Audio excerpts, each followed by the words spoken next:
The Senate will come to order. Will the clerk please call the roll? Senators Bridges, Buckner,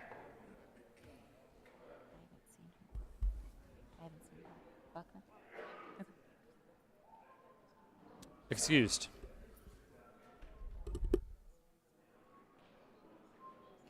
Coleman,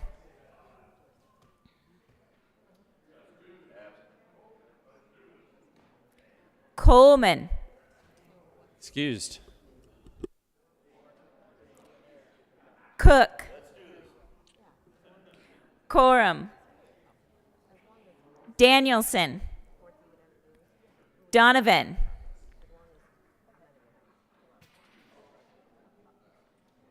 Excused. Fields, Excused. Gardner, Janal, Gonzalez, Hanson, Henriksen, Heisey, Holbert, Jaquez Lewis, Kirkmeyer, Kolker,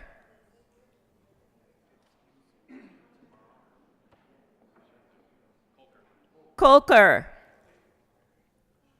Lee, Liston, Lundeen, Moreno, Pedersen, Here. Priola, Rankin, Rodriguez, Scott, Here. Simpson, Smallwood, Excused. Sonnenberg, Story, Here. Winter, Woodward, Zenzinger, Coleman,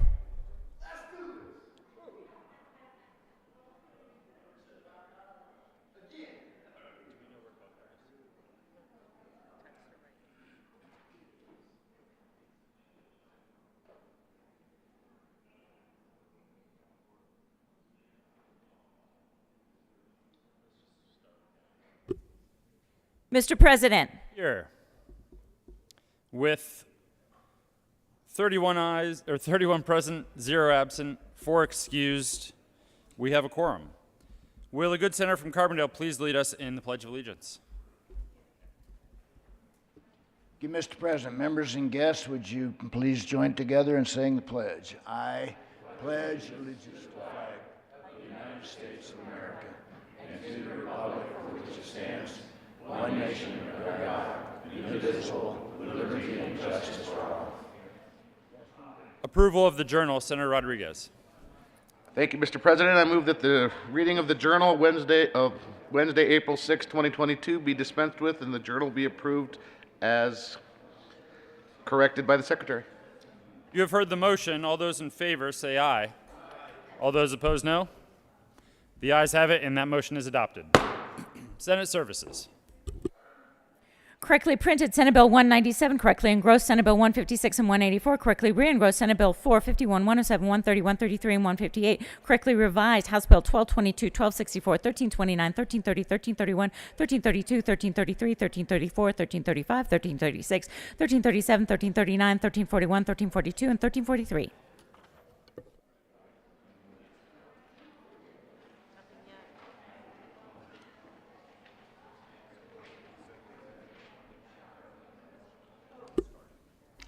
Third reading of bills, consent calendar. Will the clerk please read the titles to all the bills on the consent calendar? House Bill 1222, Representative Tipper, Senator Holbert, and Rodriguez concerning marijuana responsible vendor training. House Bill 1330, Representative McCluskey and Ransom, Senators Hanson and Rankin concerning suspending the requirement for a 5-year appropriation for an act that causes a net increase in imprisonment. House Bill 1331, Representative Herod and Ransom, Senators Zenzinger and Rankin concerning supplemental funding for facility schools and in connection therewith making an appropriation. House Bill 1332, Representatives McCluskey and Harrod, Senators Hansen and Rankin, concerning the Office of Economic Development and International Trade's permissible uses of money transferred from the Economic Recovery and Relief Cash Fund to the Colorado Economic Development Fund for use in rural Colorado. House Bill 1335, Representatives McCluskey and Ransom, Senators Hansen and Rankin, concerning a transfer from the Revenue Loss Restoration Cash Fund to the Judicial Department Information Technology Cash Fund. House Bill 1336, Representatives McCluskey and Ransom, Senators Hansen and Zenzinger, concerning the streamlining of the processing of certain money collected by the Judicial Department. House Bill 1342, Representatives Harrod and Ransom, Senators Hansen and Rankin, concerning the requirement that interest and income derived from the deposit and investment of federal funds that the state received from the Federal Coronavirus State Fiscal Recovery Fund be credited to the State Emergency Reserve Cash Fund. House Bill 1264, Representative Valdez D. and Woodrow, Senators Moreno and Woodward, concerning updating references to the Federal Food and Drug Administration in the health insurance law. Senate Bill 156, Senators Kolker and Fenberg, Representatives Amabile and Young, concerning placing limitations on prepaid inpatient health plans and in connection therewith removing prior authorization for outpatient psychotherapy and limiting when a prepaid inpatient health plan can retroactively recover provider payments.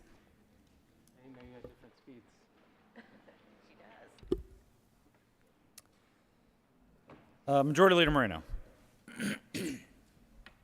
Will the clerk please add Senator Fields to the roll? Majority Leader Moreno. Thank you, Mr. President. I move for the passage of all the bills on the third reading of bills consent calendar, which includes House Bills 1222, 1330, 1331, 1332, 1335, 1336, 1342, 1264, and Senate Bill 156. Is there any discussion on any of the bills? Seeing none, the motion is the passage of all the bills on third reading of bills consent calendar. Are there any no votes? Minority Leader Holbert. Thank you, Mr. President. Good morning. I request to be recorded as a no vote on 1332 and 1342.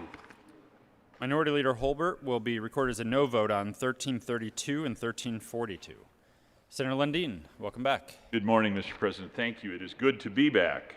Mr. President, I wish to be recorded and request that I be recorded as a no vote on House Bill 1332 and House Bill 1342. Thank you, sir. Senator Lundin will be recorded as a no vote on House Bill 1332 and 1342. Senator Cook. Thank you, Mr. President. I wish to be recorded a no vote on House Bill 1222 and 1332. Senator Cook will be recorded as a no vote on House Bill 1222 and House Bill 1332. Will the clerk please add Senator Buckner to the roll? Senator Liston. Thank you, Mr. President. I wish to be recorded as a no vote on House Bill 1332. Senator Liston will be recorded as a no vote on House Bill 1332.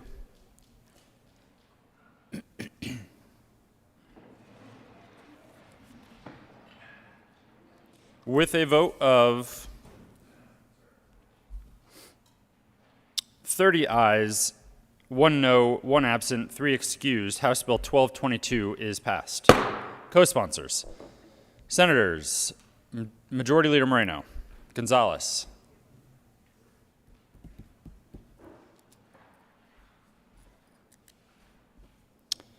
with a vote of 31 ayes, 0 noes, 1 absent, 3 excused, House Bill 1330 is passed. Co-sponsors. Senators, Majority Leader Moreno,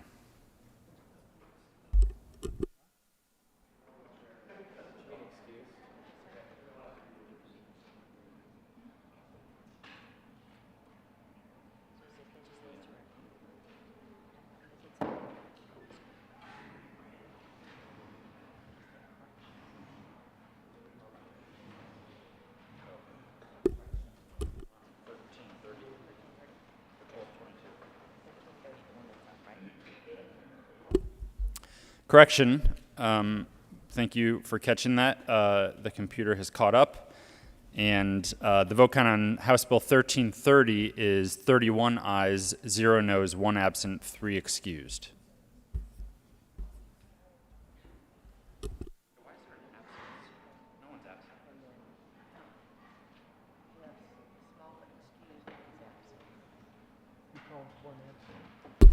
We'll stand at a senatorial 5.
Members, apologies, just so everyone is clear, the computer had a little bit of a malfunction. We're going to start the no votes and the votes on the consent calendar over.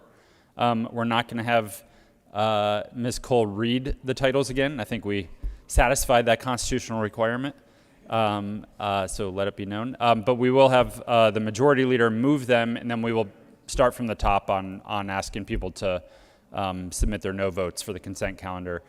Something happened, and it was showing 2 excused, but the vote count was 3 excused. So the computer didn't know how to count for a moment. So we're going to start over, make sure it's clear. And Senator Smallwood has joined us. Perhaps that was the plan all along. Maybe he hacked the computer on his way in. So please add Senator Smallwood to the roll. Majority Leader Moreno. Thank you, Mr. President. I move for the passage of all the bills on the third reading of bills consent calendar, which includes House Bills 1222, 1330, 1331, 1332, 1335, 1336, 1342, 1264, and Senate Bill 156. Is there any discussion on any of the bills? Seeing none, the motion is the passage of all the bills in the third reading of bills consent calendar. Are there any no votes? Minority Leader Holbert. Thank you, Mr. President. Good to be with you again. I ask to be recorded as a no vote on House Bills 1332 and 1342. Minority Leader Holbert will be recorded as a no vote on 1332 and 1342. Senator Lundin. Thank you, Mr. President. Good to see you again. I request that I be recorded as a no vote on House Bills 1332 and 1342. Thank you, Mr. President. Senator Lundin will be recorded as a no vote on 1332 and 1342. Senator Liston. Thank you, Mr. President. I wish to be recorded as a no vote on House Bill 1332. Senator Liston will be recorded as a no vote on 1332. Senator Cook. Thank you, Mr. President. I wish to be recorded a no vote on House Bill 1222 and 1332. Senator Cook will be recorded as a no vote on House Bill 1222 and 1332. Senator Smallwood. Thank you, Mr. President. I'd like to be recorded as a no vote on House Bill 1332 and Senate Bill 156. Senator Smallwood will be recorded as a no vote on House Bill 1332 and Senate Bill 156.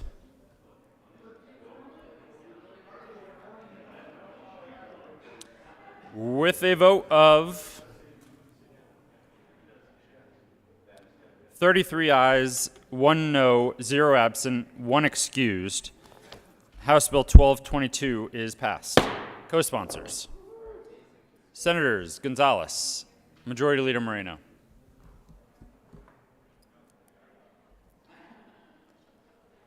With a vote of 34 ayes, 0 noes, 0 absent, 1 excused, House Bill 1330 is passed. Co-sponsors, Senators Gonzalez, Majority Leader Moreno.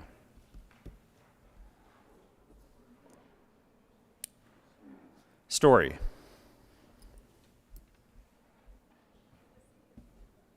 Buckner. Smallwood. Woodward.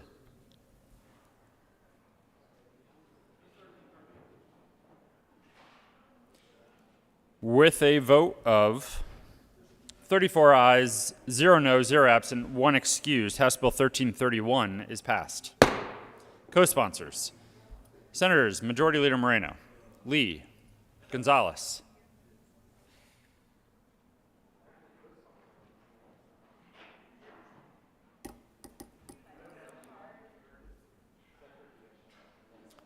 With a vote of 29 ayes, 5 noes, 0 absent, 1 excused, House Bill 1332 is passed. Co-sponsors. Senators Bridges, Simpson, Heisey, Sonnenberg, Jaquez Lewis, Gonzalez, Kolker, Henriksen, Rodriguez, Janal, Pedersen, Story, Woodward, Coram, Priola, Lee, Buckner.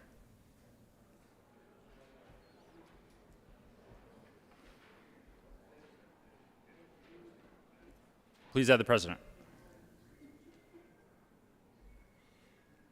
With a vote of 34 ayes, 0 noes, 0 absent, 1 excused, House Bill 1335 is passed. Co-sponsors, Senators Bridges, Kolker, Gonzalez, Lee, Story, Priola, Smallwood,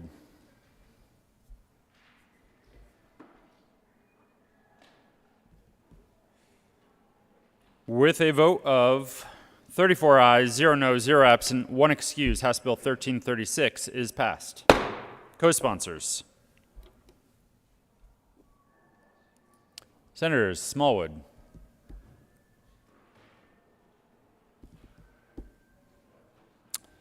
with a vote of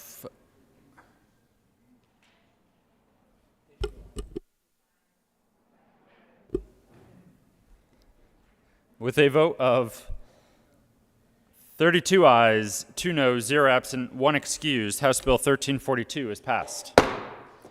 Co-sponsors, Senators Majority Leader Moreno,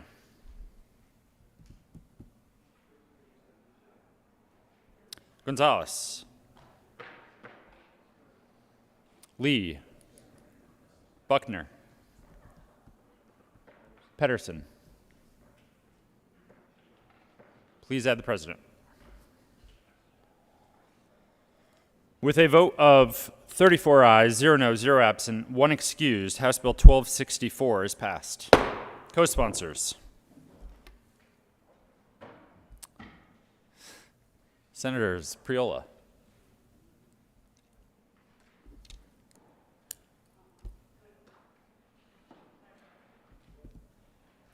with a vote of 33 ayes, 1 no, 0 absent, 1 excused, Senate Bill 156 is passed.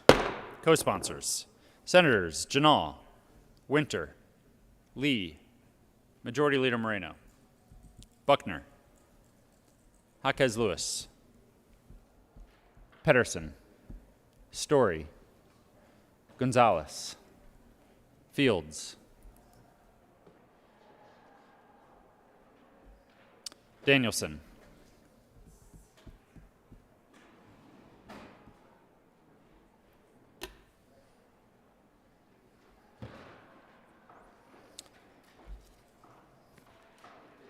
third reading of bills, final passage. Will the clerk please read the title to House Bill 1329? House Bill 1329, Representatives McCluskey, Senator Hansen, concerning the provision for payment of the expenses of the executive, legislative, and judicial departments of the state of Colorado and of its agencies and institutions for and during the fiscal year beginning July 1st, 2022, except as otherwise noted. Senator Hansen. Thank you very much, Mr. President. I move House Bill 1329 on third reading and final passage. Is there any discussion? Senator Zenzinger. Thank you, Mr. President. Members, is it a good budget? Yes. But is it a perfect budget? Also, yes.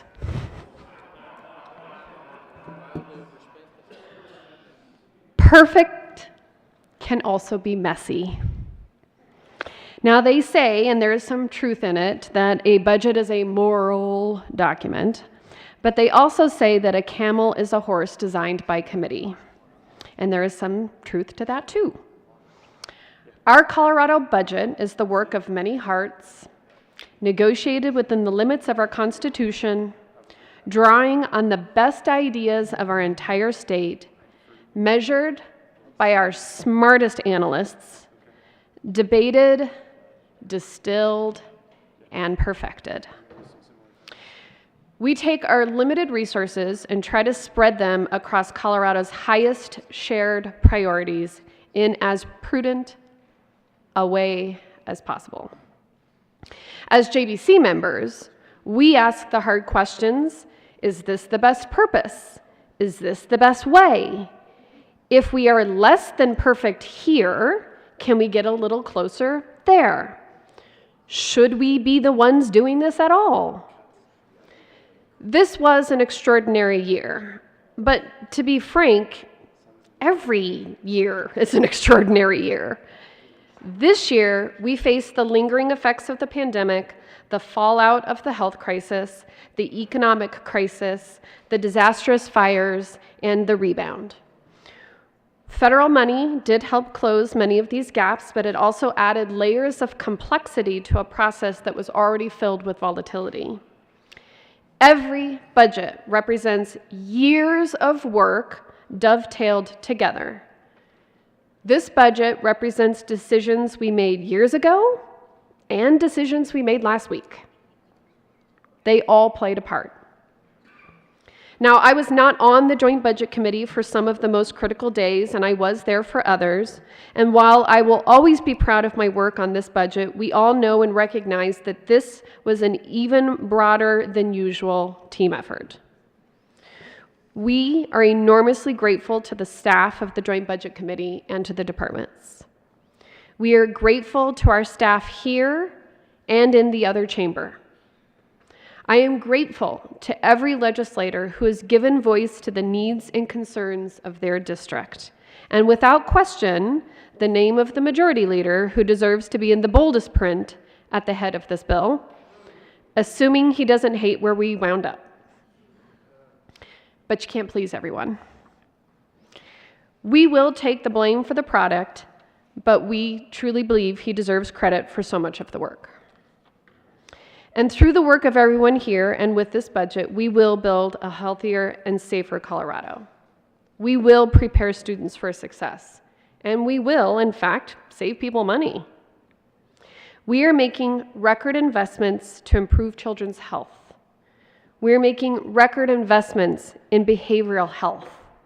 We are making record investments in housing.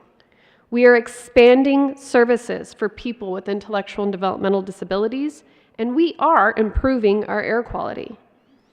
As we continue our efforts to improve public safety, we're investing millions of dollars to help law enforcement solve crimes. We're supporting crime prevention and intervention strategies, and we are ensuring that communities have the resources that they need to respond to emergencies, in particular fire.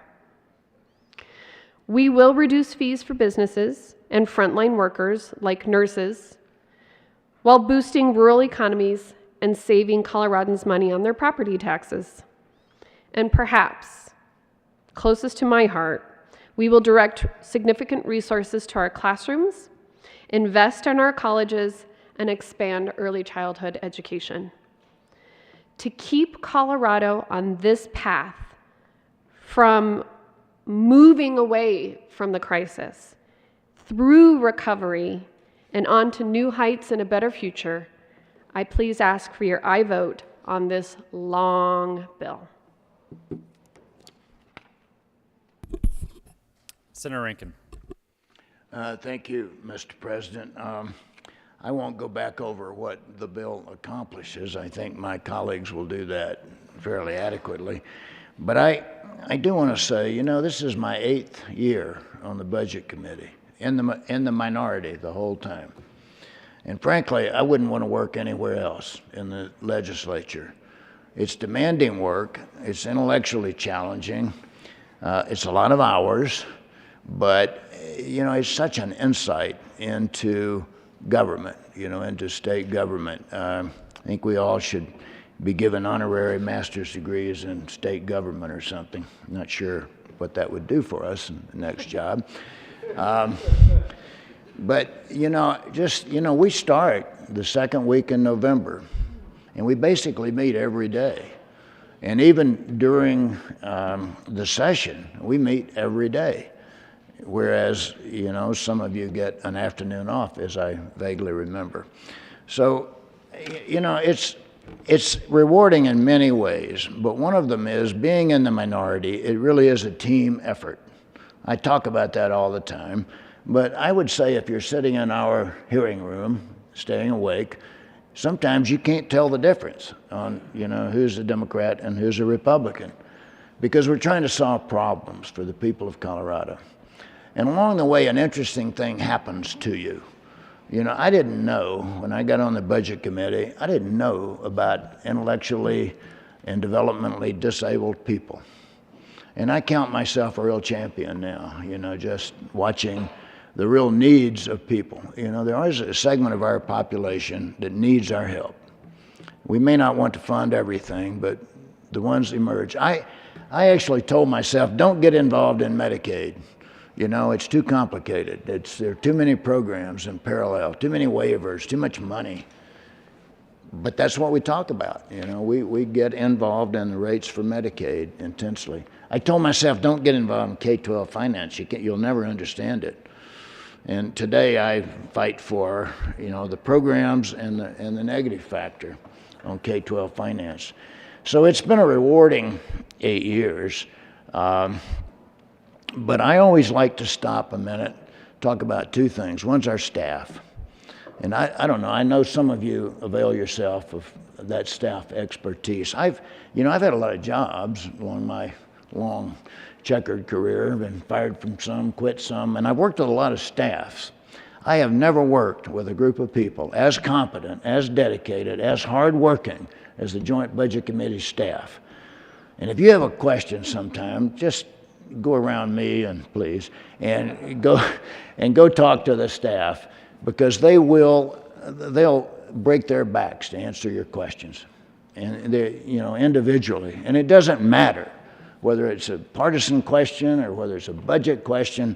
They're just there to help you. I've never worked, and to Director Campman, who's not in the room at the moment, outstanding leadership.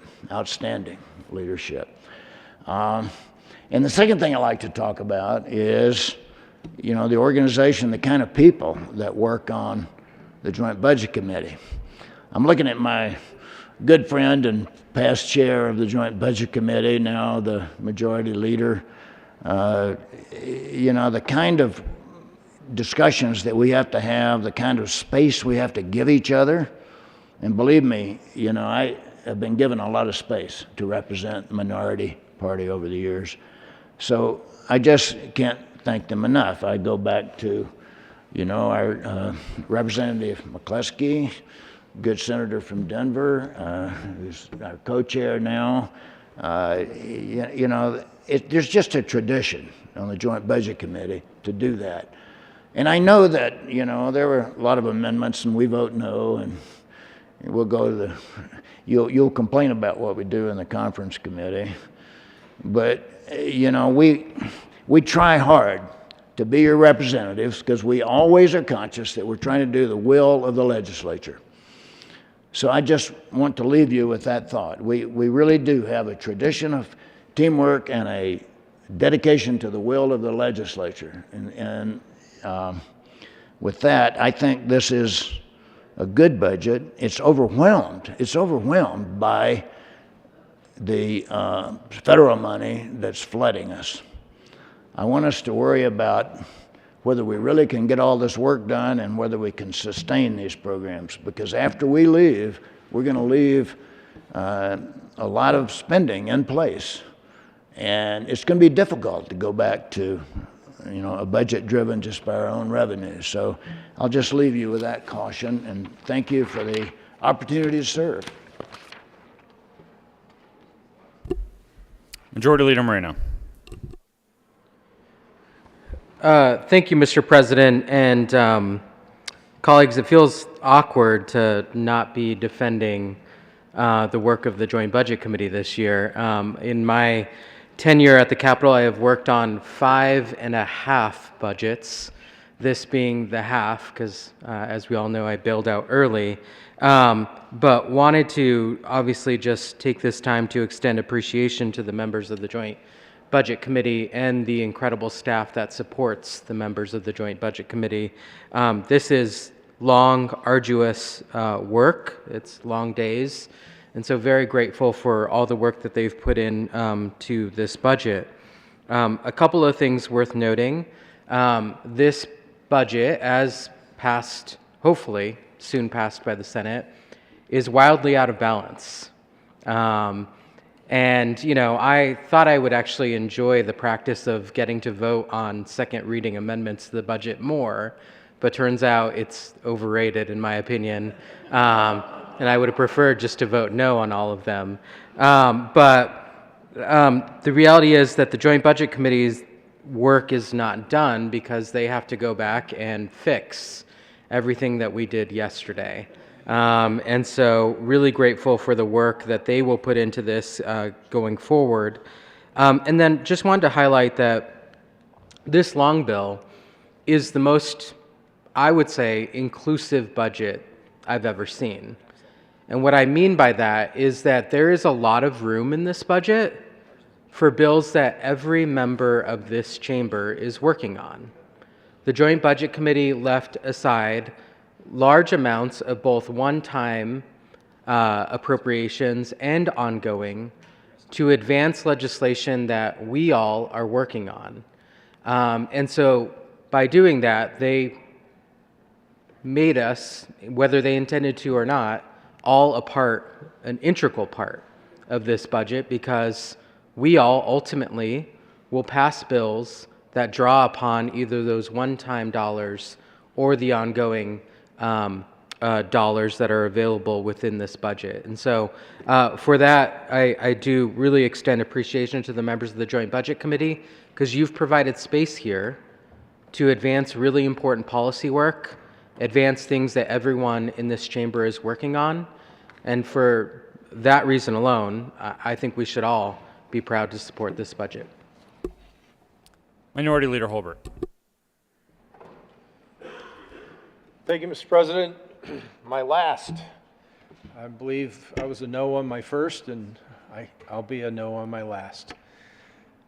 There are things in the budget I'm grateful for. I'm grateful for the work yesterday on second reading, some of the amendments that were adopted. Saw a lot of bipartisan work there, and definitely want to echo the sentiments of the Majority Leader. The bipartisan work that we have from the Joint Budget Committee cannot be and should not be overlooked. One of the more frustrating realities of serving in the General Assembly for me is that I think that the public, the people of Colorado, are no more aware of our balanced budget requirement and process than they were when I first got here. It tends to be something that people don't know about. If they hear about it, they don't believe it actually works. We are inundated in this nation by news from Washington, D.C., and Congress doesn't do it this way. Congress and the White House do not interact this way. It's unfortunate because the people of Colorado have amended their constitution to require this balanced budget process. They took power away from their legislature to increase taxes or create taxes, Tabor. They have put so much structure into their General Assembly, and yet I think so few understand that structure. Probably weren't here when those changes were made, weren't old enough to vote when those changes were made, or weren't even alive when those changes are made. But it's a valuable lesson for those of us who are blessed to serve here in the Senate or across the way in the much lower chamber.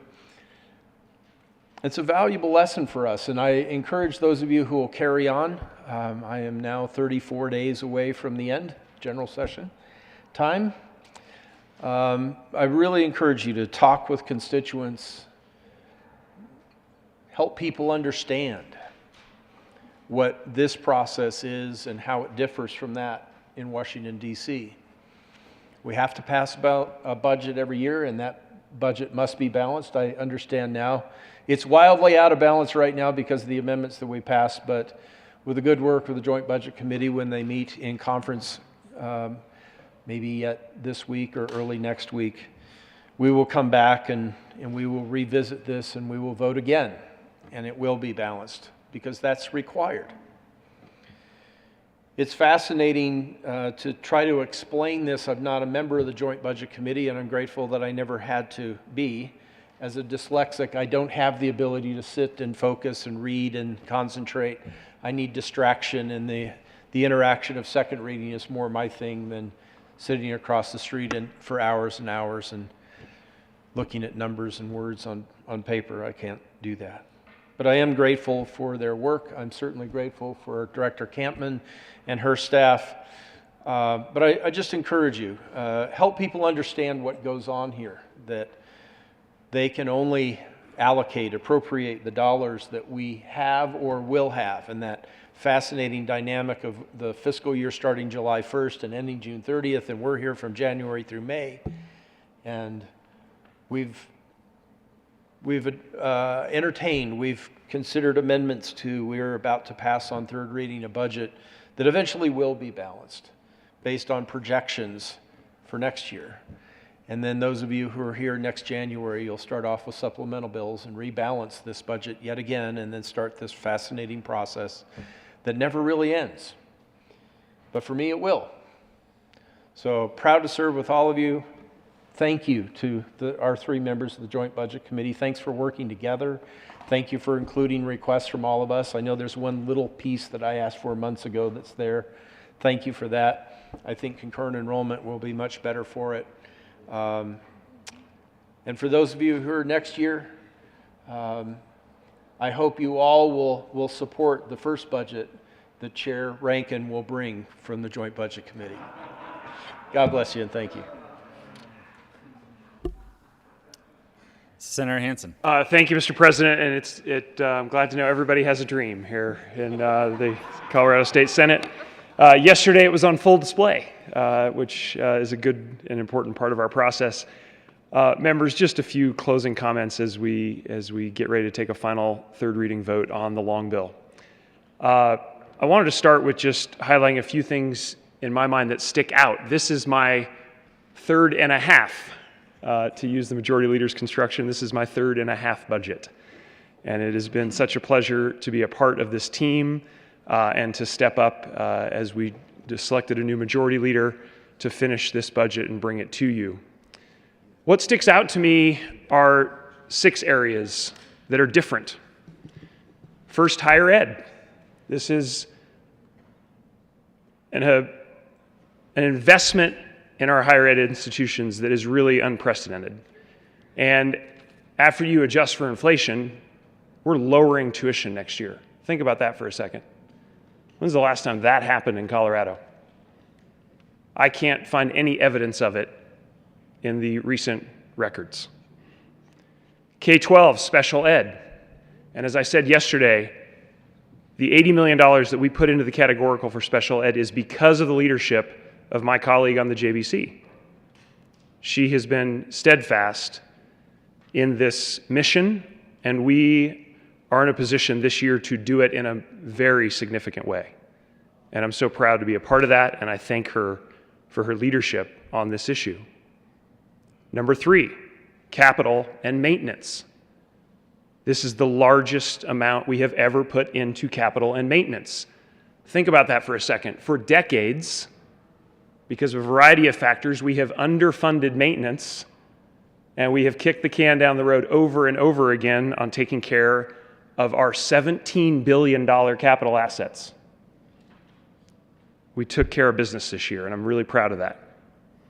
Next, air quality. Big investments in this budget in improving air quality, and we're going to have additional bills that we'll look at in the last days of the session to continue that work. Number 5, something that didn't get much attention in this debate, public defenders. We have underinvested in our public defense system. It is guaranteed in our Constitution that clients that can't pay for adequate representation will have public defense. In this budget, we have finally, I think, made an adequate investment in that system. It means justice in Colorado, and this budget reflects that sense of justice. Finally, reserves. Historic levels of reserves. Despite our actions yesterday on seconds, we have a budget that looks to the future, that puts away adequate reserves. 15% statutory reserve, $500 million emergency reserve, and additional money socked away for para, maintenance, and the education budget. Those things stick out to me. Those are new, those are different.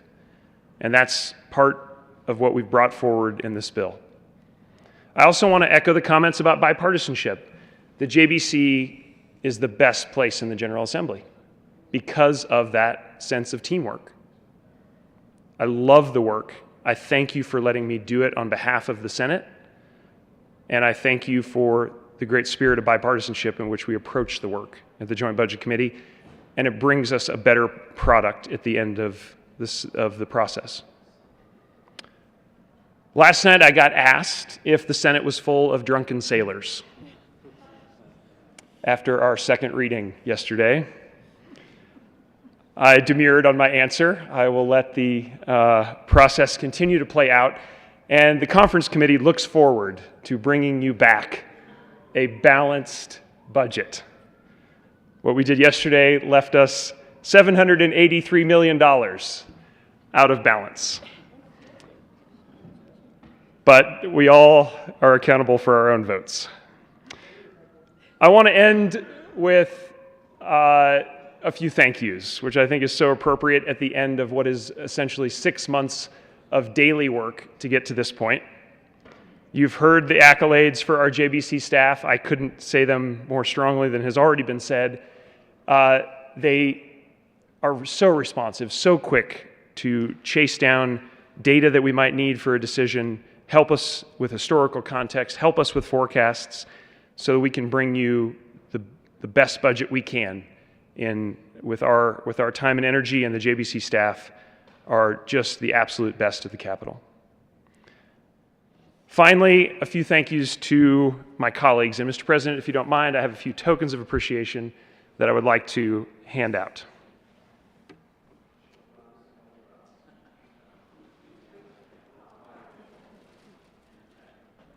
First, for the newest old member of the JBC, my friend and colleague from Arvada, please join me in thanking our member of the JBC for the Democratic Caucus.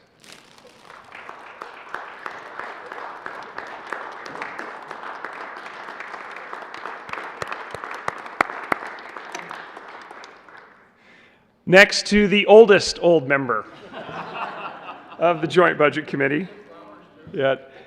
I thought about flowers, but the next two gifts I have, in long observation, I think will get perhaps weekly or maybe even daily use. And so I have for our Republican member of the JBC a pair of Colorado cufflinks.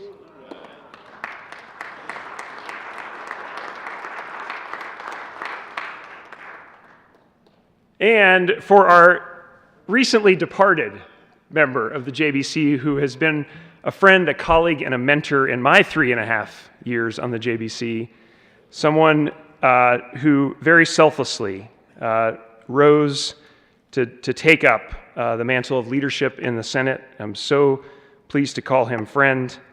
Please join me in thanking our Majority Leader for his many years of long, dedicated service to the budget process here in Colorado. And I have a pair of Colorado quarters that have been turned into cufflinks for the Majority Leader.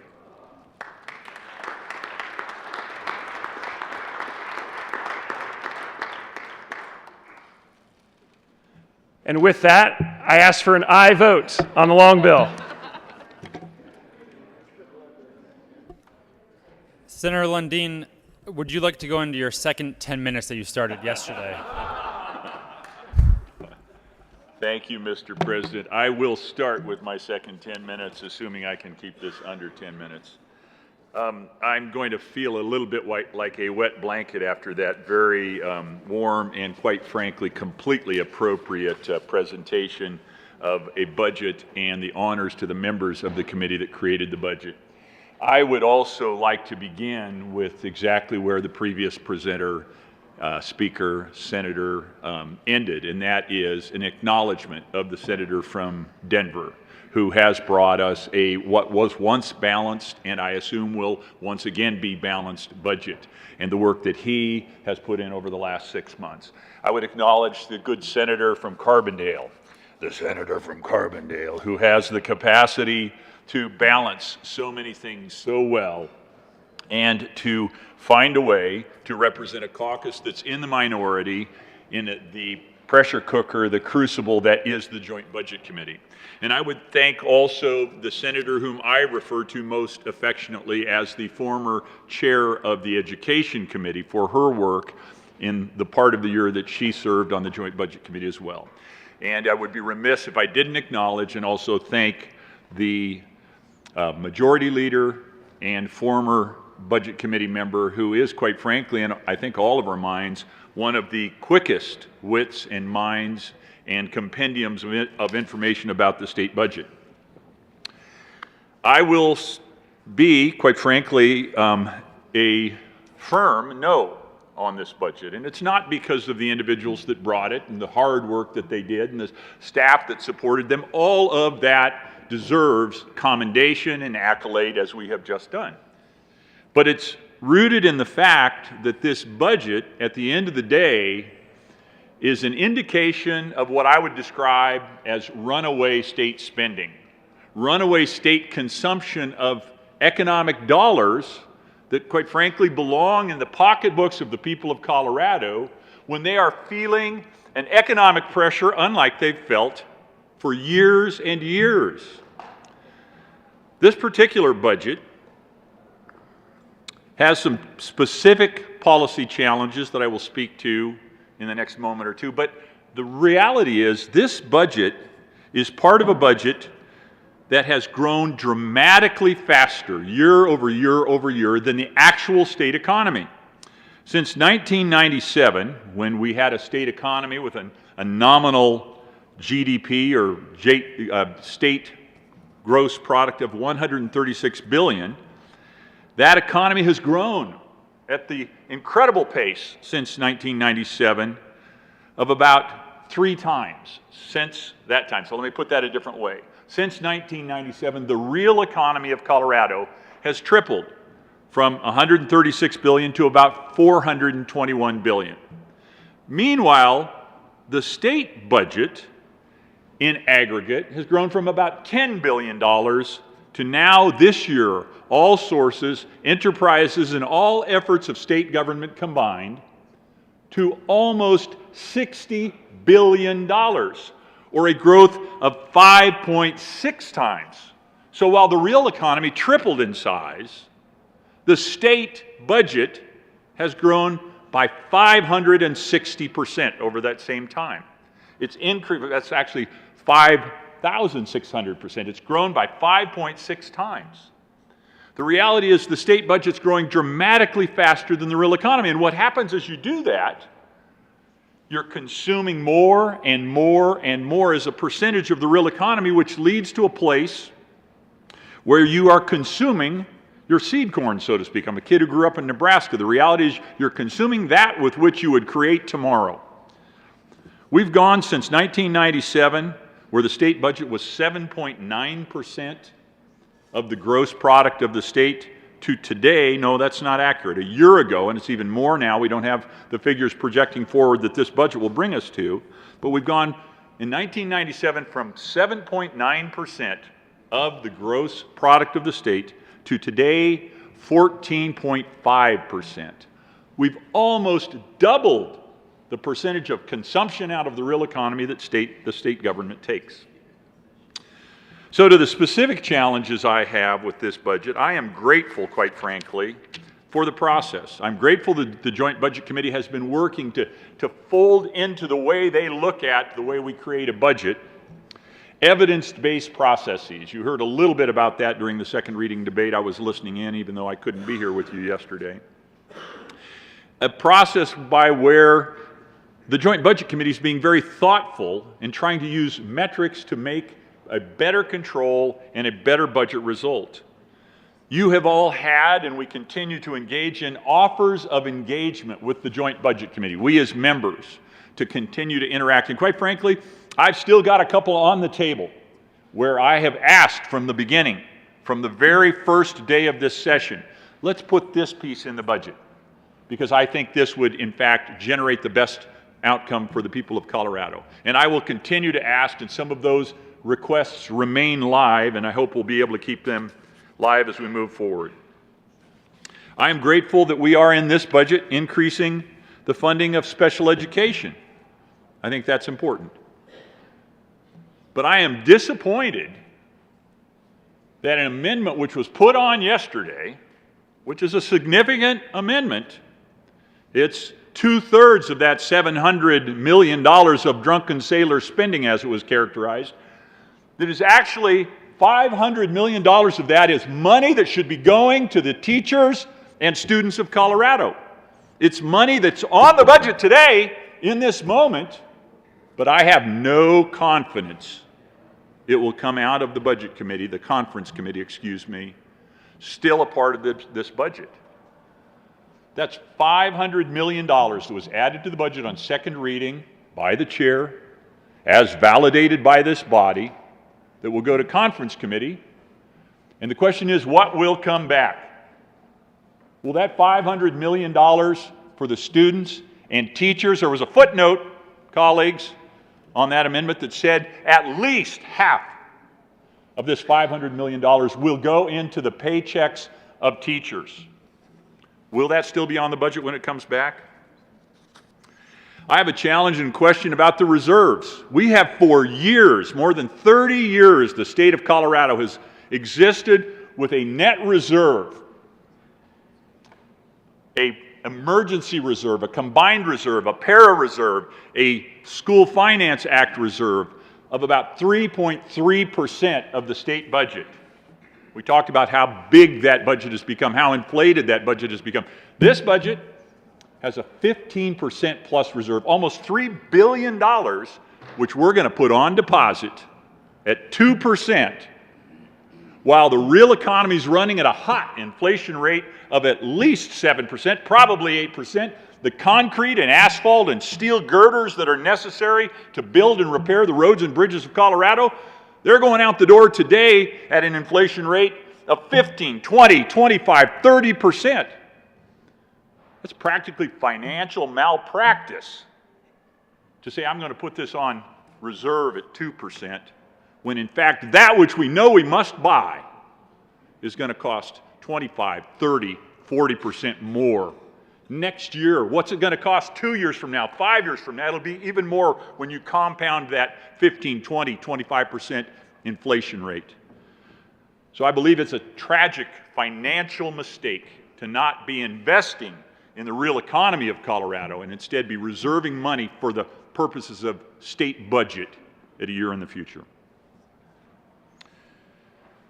So I will conclude with a final comment about governance. We choose to not in Colorado because of our Constitution. The governor doesn't really present a budget, although the governor presents a suggested budget. The 6 members of the Joint Budget Committee, the legislature actually creates the budget. I would think that we would be better served, even though there are offers to engage. The process is not designed to engage all 100 members of the General Assembly, all 65 members of the House, all 35 members of the Senate. The process is not designed to make us each individually, in a meaningful, detailed, accountable way, responsible to the budget. I think a process would be better served if, in fact, we engaged members more directly in the budget process. So I'll conclude by saying, as you know, and as I told you when I stood up here, that I will be a no vote on this. But I'll conclude by saying I am grateful, because as a young businessman, I learned you cannot manage for what you wish it were. You must manage for what it is. And given the governance structure we have, given the process we have, I'm grateful for the work that went into it. I appreciate the effort, the intention, the motivations, all pure, I would argue, that have given us this budget. But I cannot, as one who philosophically believes that the people do a better job with their dollars than the government will do when their dollars are taken from them, I cannot be a yes vote on this budget. And I am specifically concerned that we are failing to properly fund one of the most important priorities of state government, and that is the education of our children, for they are the future of our state. Mr. President, thank you for the opportunity to speak. Colleagues, I appreciate your attention. Senator Bridges. Thank you, Mr. President. All due respect to the senator from Lundeenville, I will be a strong yes on this budget. The members of the JBC did say that they thanked the JBC staff, the work they did. We did work yesterday too, and I'm very proud of the way that we have completely messed with the beautiful document that you brought to us. And I am personally very much looking forward to seeing how you managed to navigate all the horrible things we did to your budget to put it out of balance as you go to conference committee, because we are constitutionally obligated to pass a balanced budget. And so I want to end by saying thank you. Thank you, thank you, thank you. You know, for many of us, this is a full-time, year-round job. For you all, this is officially, no question, a full-time, year-round job. So to all of you who were involved in this budget, not just the members of the JBC, because there were others, Mr. Majority Leader, I want to just say awesome work from the bottom of my heart. Thank you for what you give to this state. Thank you for the budget that you created. I look forward to voting for it again. Thanks. Senator Fields.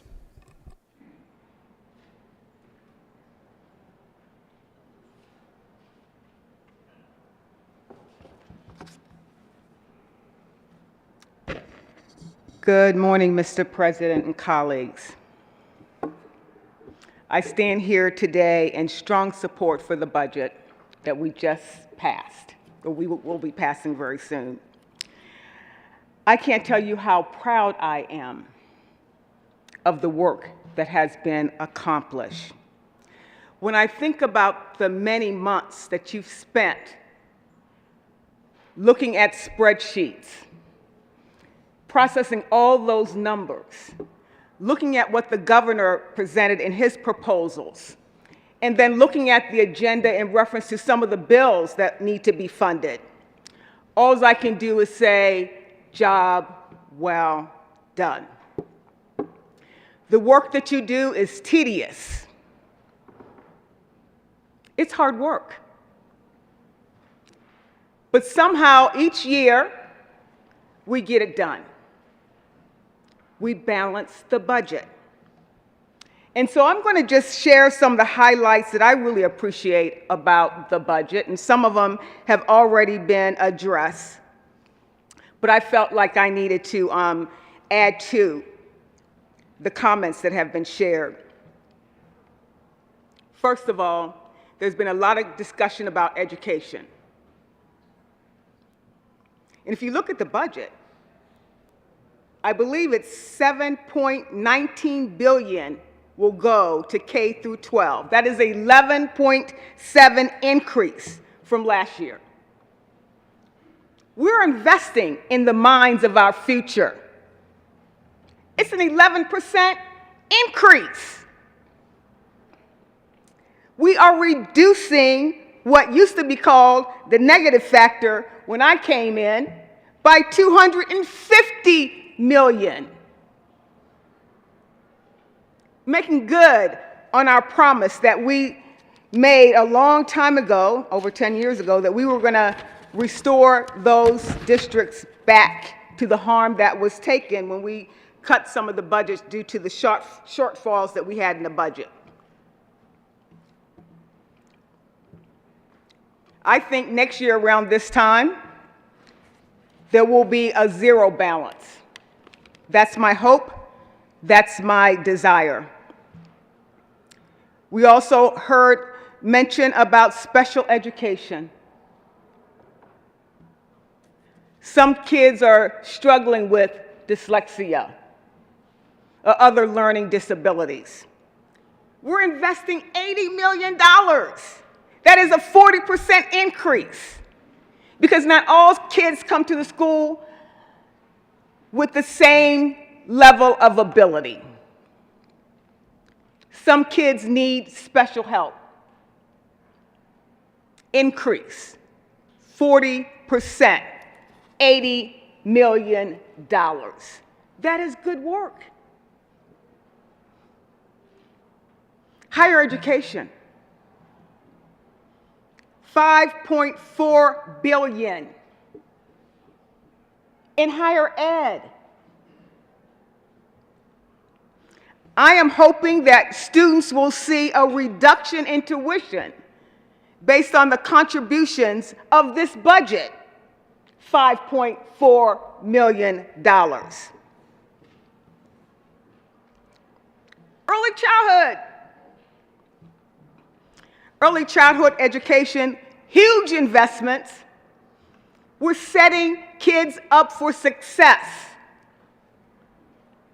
From our early learners to kindergarten and beyond. Early childhood education, $8.19 million.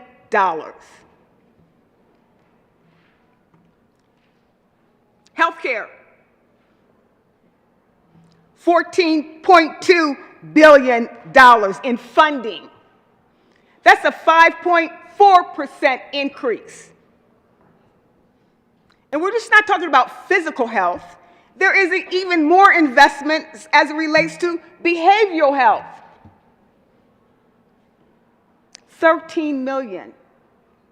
And we know that many people are struggling with behavioral and mental health issues. And the state and JBC is not turning a blind eye to those who are struggling with those types of issues. $13 million in this budget. Correction gets a small bump, and public health. They get a 9.5% increase. And some of that increase is going to be awarded as it relates to dealing with the air quality issues in our state. So in closing, Mr. President and colleagues, I can't tell you how more proud I am of the work of JBC and the staff that helps them and everyone that had anything to do with this final product. I just want to say thank you for a job well done. Further discussion. The motion is the passage of House Bill 1329. Are there any no votes? Senators Smallwood, Cook, Minority Leader Holbert, Lundin, Gardner, Liston, Kirkmeyer, Woodward, Heisey, Sonnenberg, Simpson, Scott.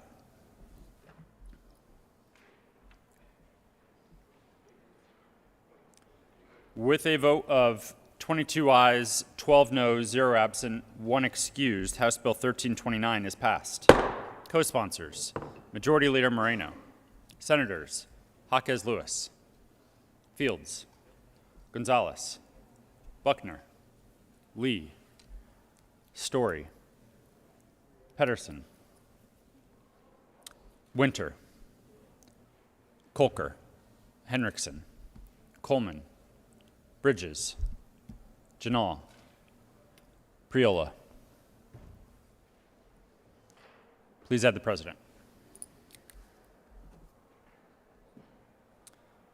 Will the clerk please read the title to House Bill 1333?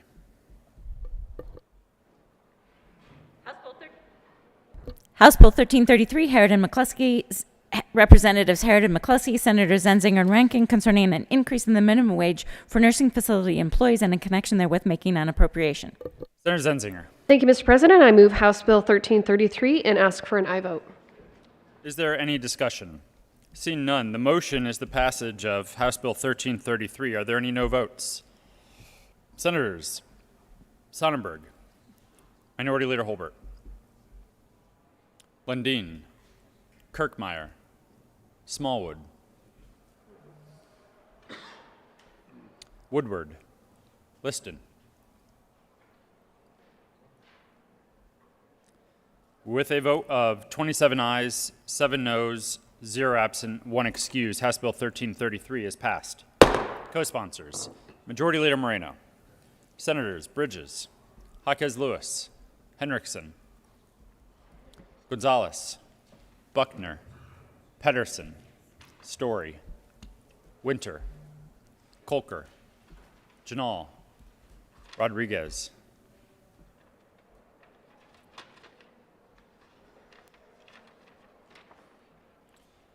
Please add the president.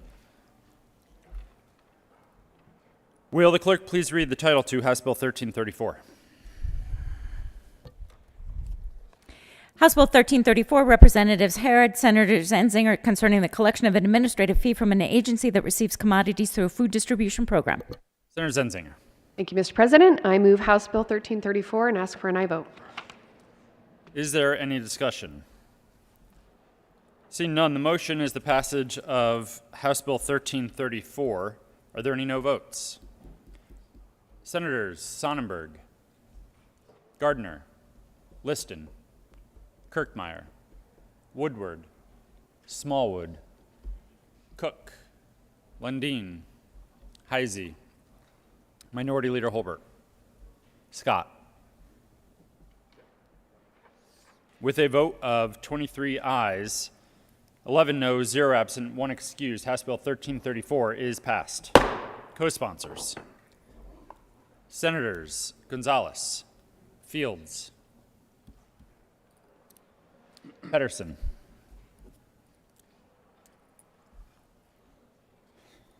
will the clerk please read the title to House Bill 1338? House Bill 1338, Representative Harrod, Senator Hansen, concerning modification of the manner in which specified motor vehicle-related functions of the Department of Revenue are funded and in connection therewith making it and reducing an appropriation. Senator Hansen. Thank you, Mr. President. I move House Bill 1338 on third reading and final passage.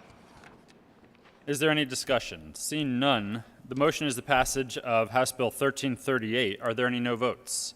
Senators Sonnenberg, Smallwood, Woodward, Kirkmeyer, Liston, Cook, Gardner, Lundeen, Minority Leader Holbert, Scott, Heisey,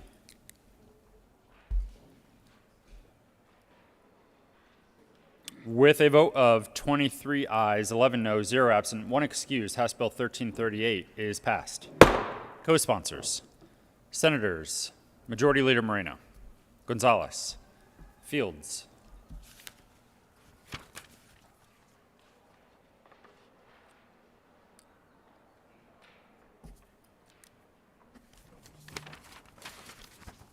will the clerk please read the title to House Bill 1339?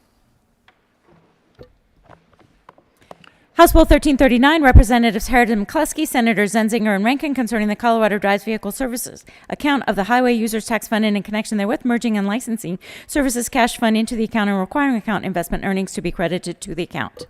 Senator Rankin. Thank you, Mr. President. I move House Bill 1339 on third reading and final passage. Is there any discussion? Seeing none, the motion is the passage of House Bill 1339. Are there any no votes? Senators Sonnenberg, Kirkmeyer, Liston, Gardner, Lundeen, Minority Leader Holbert, Cook, Woodward, Smallwood, Scott.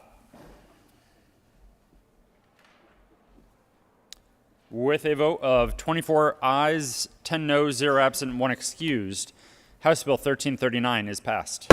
Co-sponsors: Majority Leader Moreno, Senators Fields,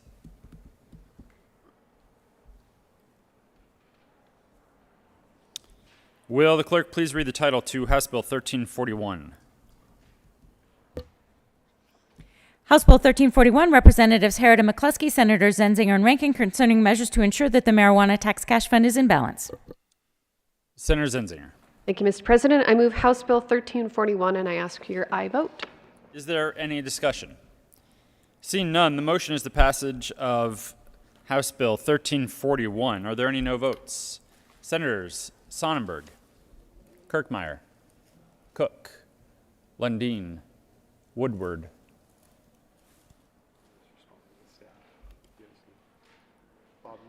with a vote of 29 ayes, 5 noes, 0 absent, 1 excused, House Bill 1341 is passed. Co-sponsors: Senators Gonzalez, Fields, Majority Leader Moreno, Buckner,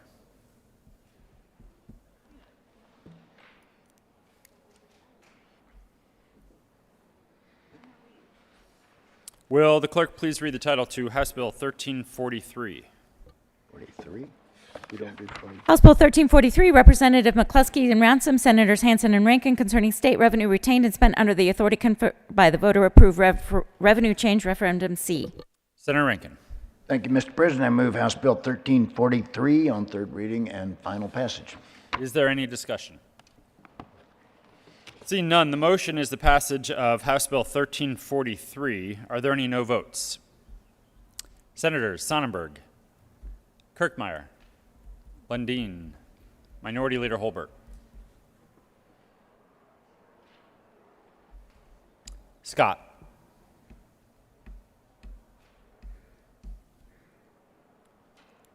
With 29 ayes, 5 no, 0 absent, 1 excused, House Bill 1343 is passed. Co-sponsors. Senators Winter, Majority Leader Moreno, Gonzalez. Please add the president.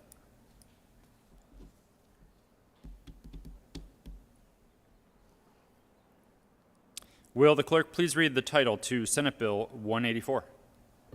Senate Bill 184, Senators Fenberg and Pedersen, Representative Asgar and Tipper, concerning authority for a member of the General Assembly to be absent during the legislative session without forfeiting compensation. Senator Pedersen.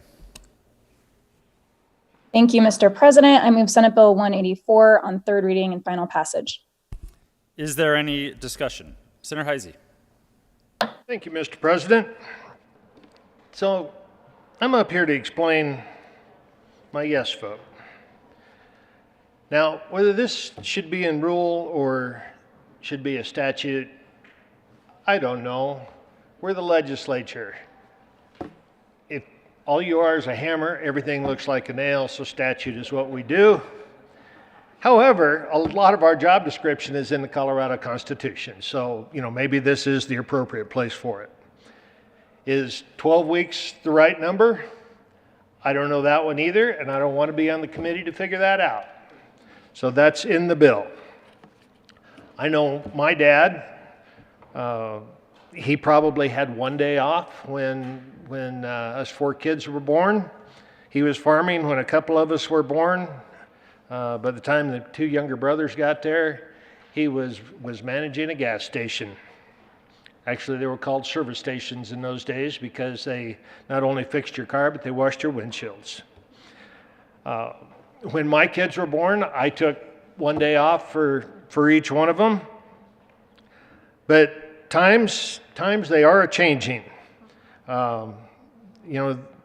Generation X looks at the world different than the boomers do, the millennials than Gen X, and Gen Z looks at it different than all of the above. Some of that changes as they enter different stages of their life. I know the millennials, they were never going to have a lawn they had to mow. They were, they were just not interested in that white picket fence and a single-family home. Well, as the kids came, all of a sudden that single-family home didn't look quite so unattractive. They may not have embraced the white picket fence, but they are fueling the hot housing market that we have going on right now. The millennials, by the way, I don't want to call you old, but basically you've contributed most of the children you're going to contribute to the maternity wards of the hospital. That torch has, I will concede you're still all of childbearing age, regardless of your... Moving on. Take it on.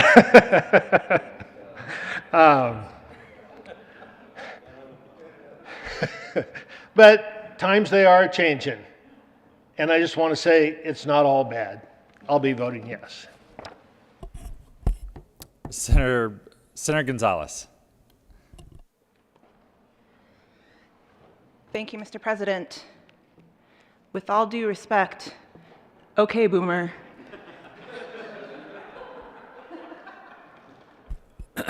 Senator Pedersen and then Senator Sonnenberg to follow.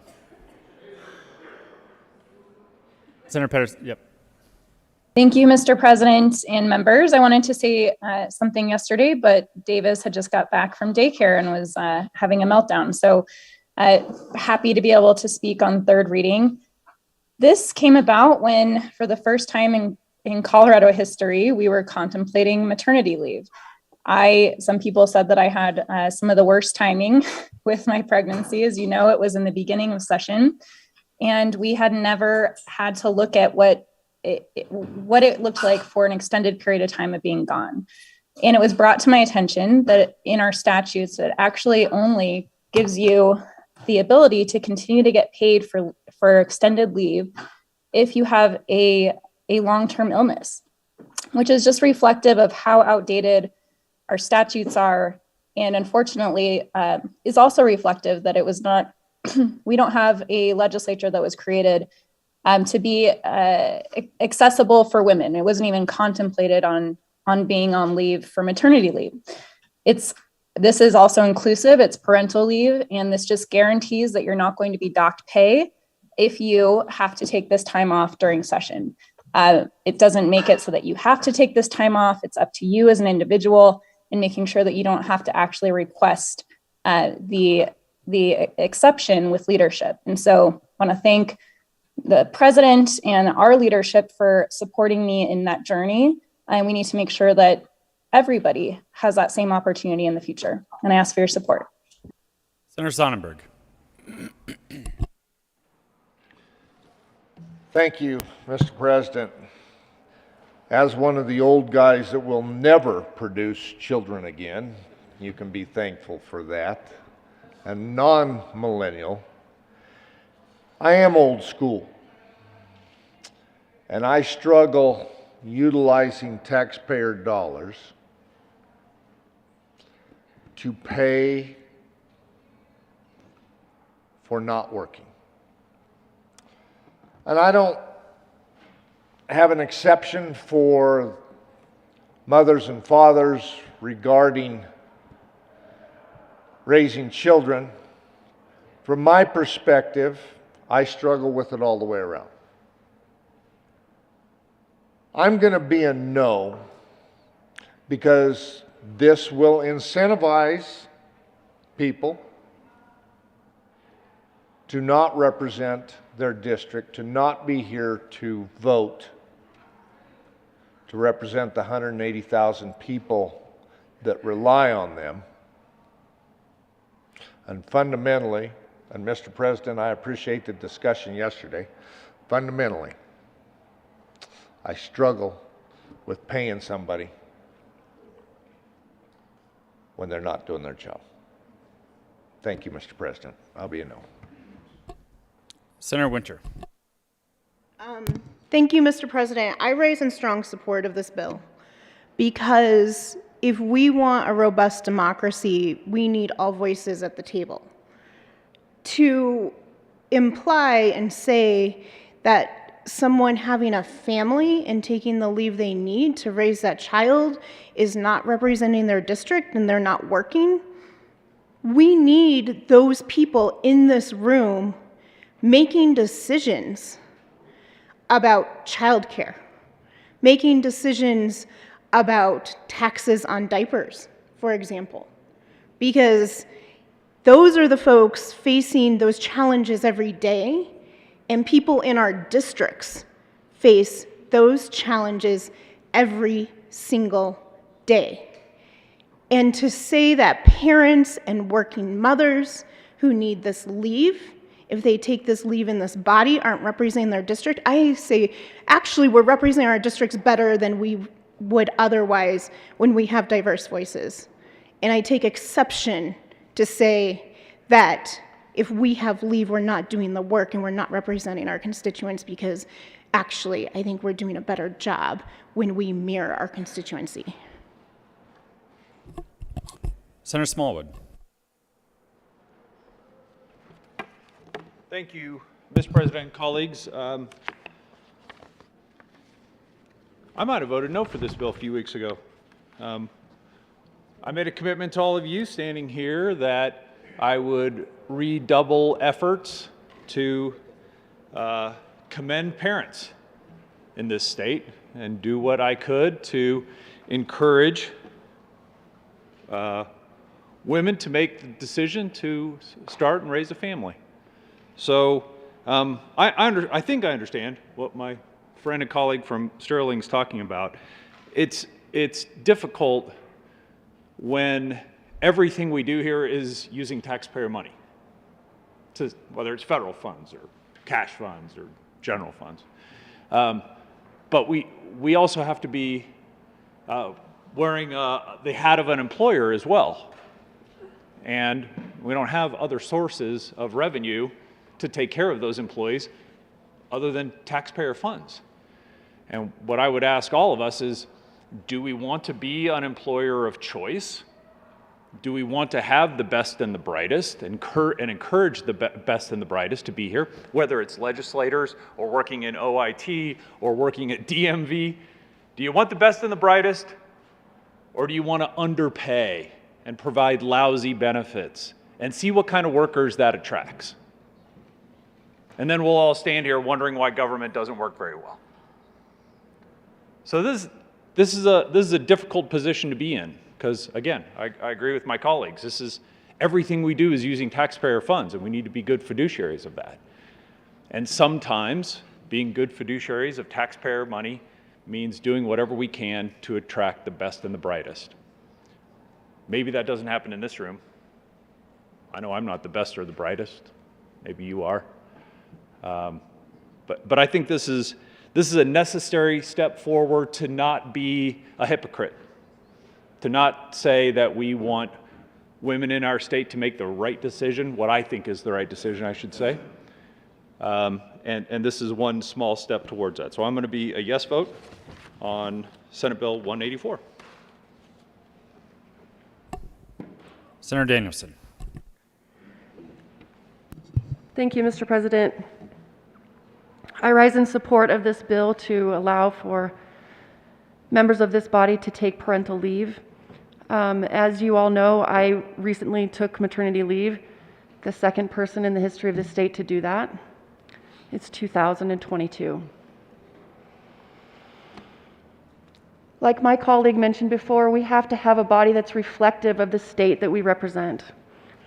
Families who are denied parental leave when they have kids, do you think that it boils down to whether or not the employer is happy with their paycheck? Do you think that that's what we should base our opinion on here today? I don't. I think what we need to keep in mind is the well-being of the kids that we care about so deeply. Over and over and over again, every study shows that when parents take adequate parental leave, mothers and fathers, the benefits to the health and well-being of those children is almost incalculable. When a mother or father or both are able to spend time with their newborn, the physical health of the child improves drastically, as well as the mental health. It is about caring for babies. If I was denied the ability to stay home with my newborn in the beginning of this year, I would have had to make a choice between abandoning my position in the Senate or abandoning my baby. And I will guarantee you, if given the choice, I'm going to choose my family. It would have been a struggle for my family for that to happen. And I would have abandoned the work that I was doing in this body because I had prepared for my leave. When I became pregnant and I told the leadership of this body what was happening with my family, they were extraordinarily accommodating. They made it very clear that what they wanted me to understand was that they supported me, they supported my family, and they supported the well-being of the baby that I was going to bring into this world. Now, technically, the policy didn't also do that, but it did give the president the ability to excuse me for the time that I needed. What we're doing today is changing this so that the Senate views this as actual formal maternity or paternity leave, family leave, when someone brings a baby into their family. Because I was able to take maternity leave to accommodate the needs of my newborn child and my 4-year-old and my family, I was able to get the work done that I needed to do ahead of time, prepare for my bill deadlines, submit my language, do the work on behalf of my constituents, and have a baby. A healthy delivery and a healthy 2 months prior to the end of my maternity leave. I think you also know that at the end of my maternity leave, my son got very, very sick. And Callum had to go to the hospital when he was 3 months old with what ended up being a life-threatening respiratory illness. He spent 3 days in the intensive care unit, and I was able to be by his side from the time that he was admitted to the hospital until he was discharged. I did not leave the hospital one time. If the leadership in this chamber hadn't have been friendly to me, hadn't have been supportive of me, hadn't have been supportive of my family, that may not have been the reality. Would you like to send your 3-month-old child or grandchild off in an ambulance without their mother?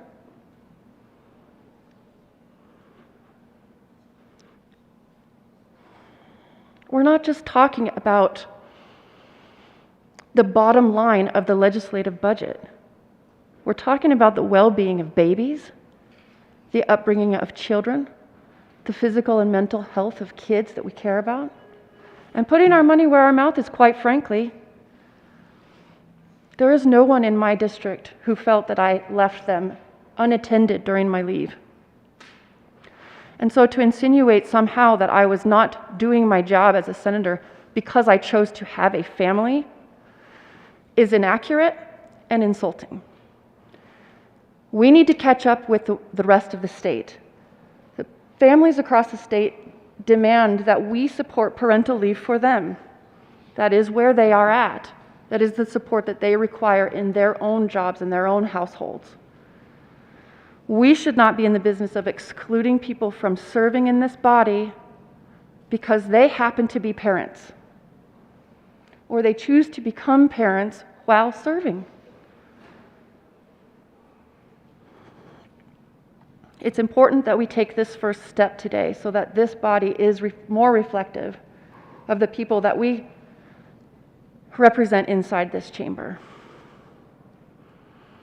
And so that when parents do, if they happen to be serving, when they become parents, have the opportunity to properly care for those newborn kids, or however they choose to build their families. Any kind of family additions. I thank you for your time today, colleagues. This is actually a really important step forward, and I'm quite proud that we're taking it today. It's long, long overdue, and it will, I think, be a good step forward for us as a body and as the state. Thank you.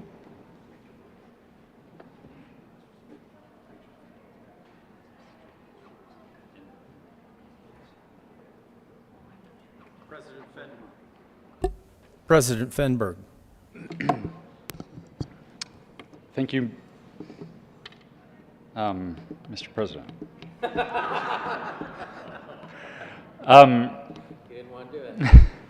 Proceed. I don't think that's ever happened before for you. I want to thank the conversation this morning on this. I want to thank folks for the conversation we had in committee. Most importantly, though, I want to thank the folks who have been talking about this for some time, specifically the senators from Jefferson County. I think we all can acknowledge and agree that this is an institution that's built on traditions, some of which we are proud of, some of which we love and we celebrate every day, and some of which maybe are perhaps stuck in an old world and as a previous senator said, old school. I think we can all acknowledge that there are ways that this institution has and will continue and probably needs to modernize and evolve over time. I think this bill is part of that conversation, but the reason why I want to thank the senators from Jefferson County is because I think more than any bill we can pass or any rule we can change, the best way to show that a representative democracy can always strive to be more representative and strive to be more perfect and more inclusive is when people break barriers, right? When people come here, when they represent their communities and they do things that haven't been done before.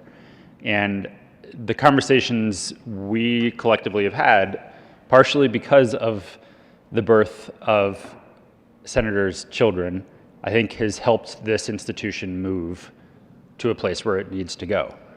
It's again, an evolving and ongoing conversation that will continue to evolve. The reason why we are doing this, though, through legislation is because it's already in the law. And so, yes, things like this generally probably are more appropriate to be in rule or policy. But there is a law about compelling a senator to be present during session when they are not present for an extended period of time. I imagine that was put in place not because of someone taking time off for parental leave. It was not put in place for long-term illness because that's an explicit exception. It was put in place for when someone literally is just refusing to come to work, I think. And that's why it's there, because it's the only way I think we as a body or as a presiding officer can compel someone to do their job. I don't think that's the situation we're talking about here, though.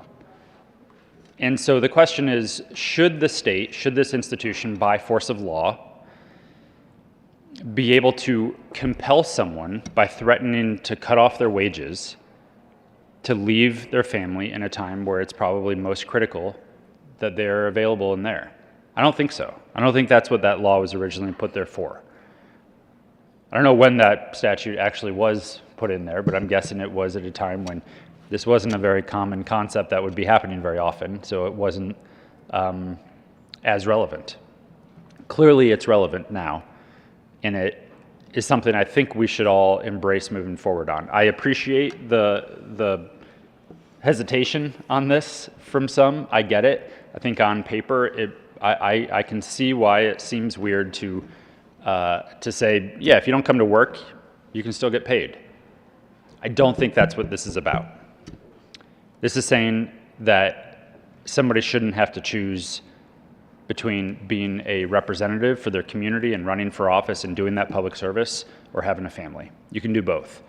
And I want to thank the senators from Jefferson County for proving that, for showing that, and I want to thank this institution for embracing it and allowing that. And I don't think it's something we should just allow. It should be codified in law that we can't compel someone by dangling their paycheck and saying, you need to leave your family and come to work. I think we need to be a more welcoming, inclusive place because our democracy will be much better for it. The senator from Jefferson County, the one from Lakewood, at least, I think we had our children within, it's all a blur, but I don't know, 2 weeks. And I can only imagine how hard it would have been to have to come into this building every single day and have to choose between your family and doing what you know is best for your baby. I didn't have to make that type of choice myself, and I don't honestly totally understand how to make that choice. And I don't think anybody should have to. I don't think there should be a law that says you have to make that choice, and if you choose one option, what's best for your family, you don't get paid. I don't think that's right. I don't think that's who we are. So I think this is appropriate. I think this is needed. Frankly, again, I think the way to change the culture, change the institution is doing exactly what members have done in recent years, and showing that you don't have to choose between a family and being an active participant in our democracy and representing your community and being a public servant. This is just simply saying the law needs to catch up, and it's making a small tweak and making us a more inclusive and embracing institution in doing so. So thank you, Mr. President. Thank you to the members who have had this discussion and those who have shown how important this really is. Senator Zenziger. Thank you. I wasn't planning on speaking on this particular bill, I'm at a very different place than in life than some of my colleagues from Jefferson County, but I have been in their shoes as a mother, a working mother, a single mother, and even though this bill would no longer, more than likely, like 99.999% apply to me, it's still good policy. And the reason why I was compelled to come down here and talk about it is because I can't think of a more ridiculous statement that this legislation will somehow incentivize people not to do their job. When I was making the decision to run for elected office, I didn't sit down and think, should I do this job if I'm not guaranteed somewhere in the future an ability to stay home for some undetermined reason? No, that doesn't even come into your thinking. When you decide that you're going to run for office, it's because you want to represent your community, because you want to solve problems, because you want to listen to the concerns of your constituents, and you jump in and you do that job. And we do those jobs sometimes at our own cost. Cost to our families, cost to our personal lives, definitely at a cost to, right now, my paycheck, my bank account.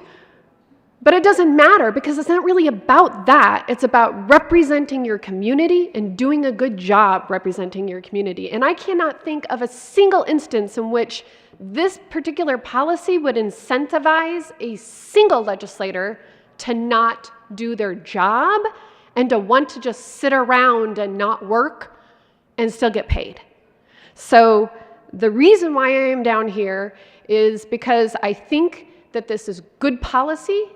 Even though it will probably not apply to me, I do believe that it will apply to people who will come after me, and it needs to.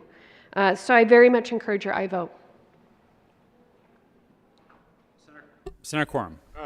Thank you very much, Mr. President. I appreciate the conversation and the enlightenment that you have given me today, because it has clarified something to me. Because when I read this bill, I was sure it was addressing the good senator from Grand Junction.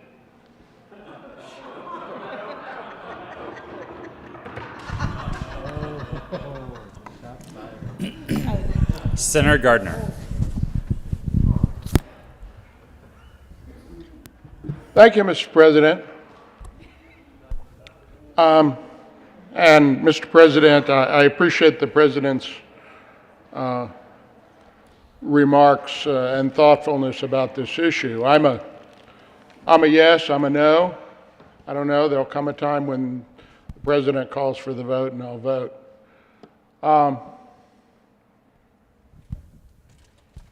This is an interesting issue because it reflects my colleagues' attitudes toward this position that we run for and are elected to represent 180,000 people.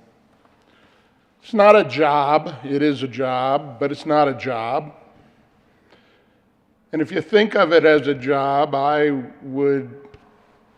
not the judge of anybody's attitudes, I suppose, but I would like to engage you in a conversation about whether it is a job. I've had a job in my life. I can't even say that working for yourself in the practice of law is a job unless it's working for a very difficult boss. Some of your comments and remarks are interesting to me because they prove too much.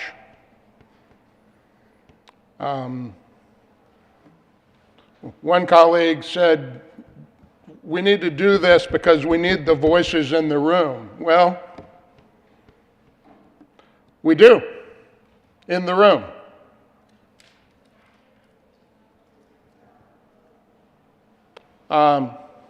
It caused me to think of some things. There was a time in about the year 1996 or so when I had an opportunity to run for the State House of Representatives, and there was a fairly clear path to do that. And I took a look at my household and saw 2 small children and a law practice that I needed to run.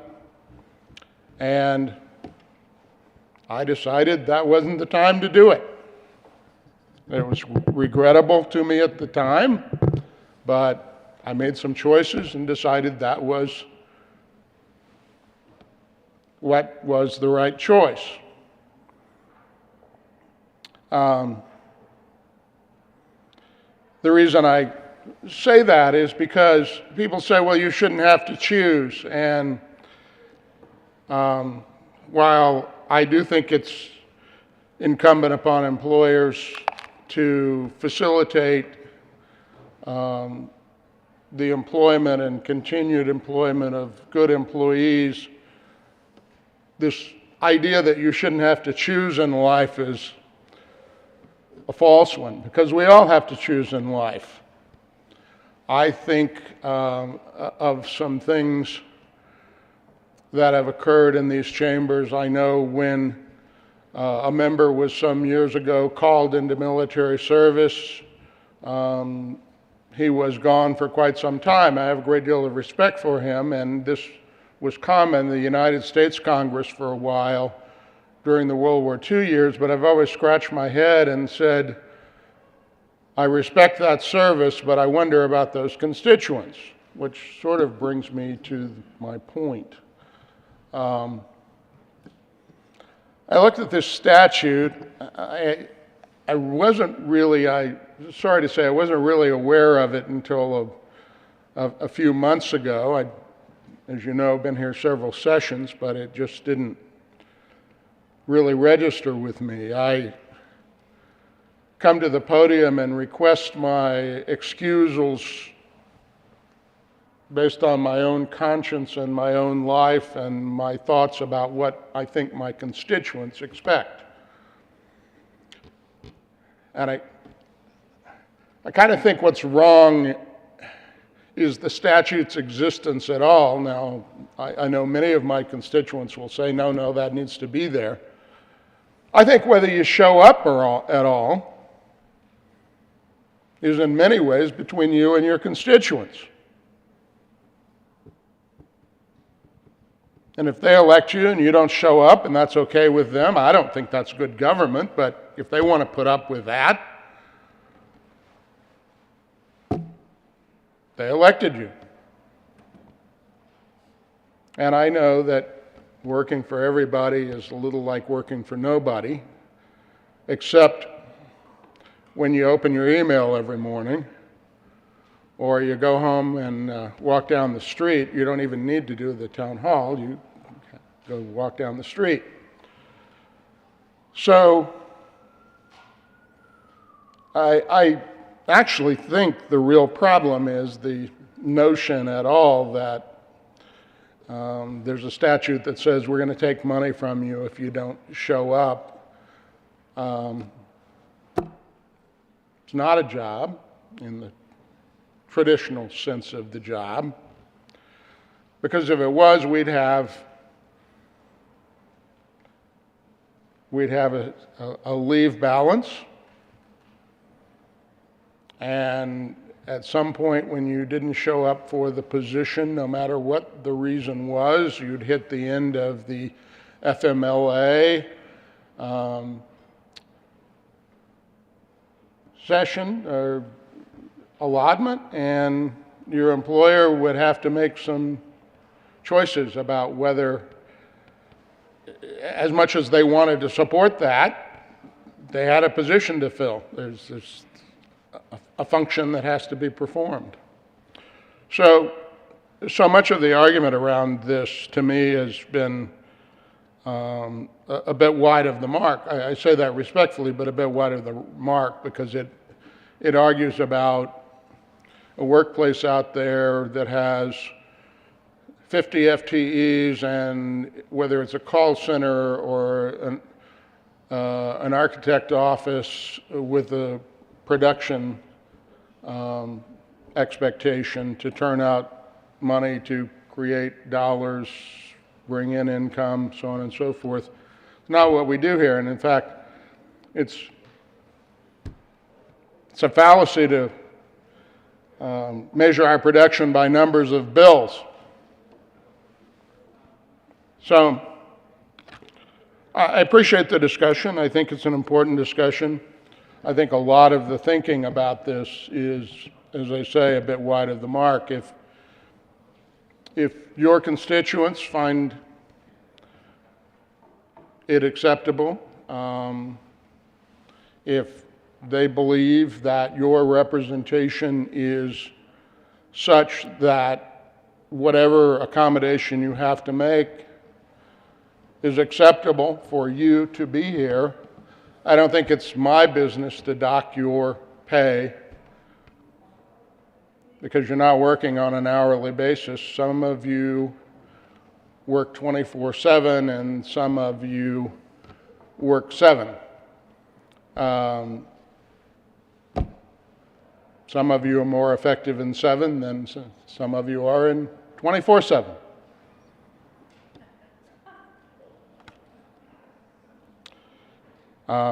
I appreciate the discussion, members.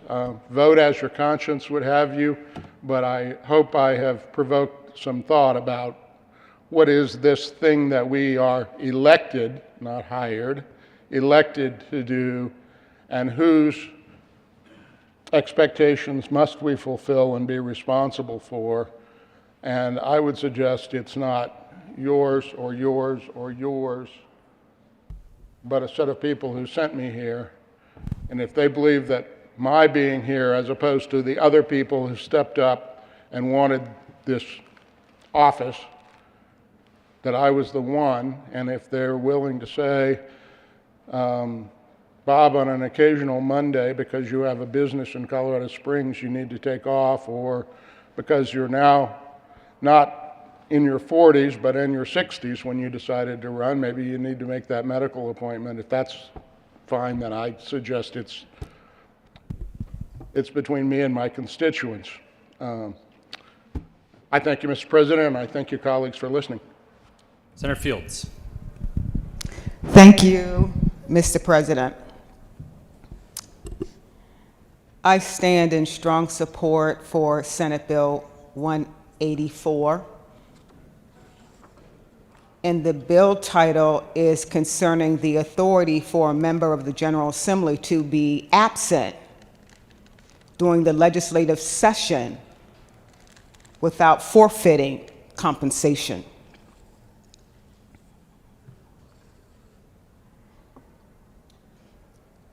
It's really that simple. So what we have here under this Golden Dome is we have a high number of women who serve. And the message that you send when you vote no is you're casting a shadow of shame and stigma and punishment. If you have a baby, you don't get compensated. We're going to take your livelihood away. That's wrong. This is the year of 2022.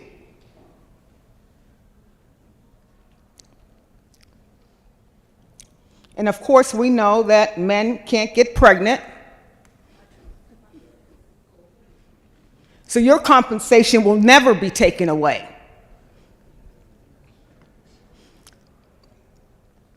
For having a baby. And when you have a baby, the mother has a responsibility. Not only to care for that newborn, but also to care for herself as she's providing the care for that newborn. And sometimes when you give birth, there's complications. Either the mom has complications when she's delivering, or maybe the baby has an illness. And the message that you send when you say no is too bad. We're taking away your paycheck.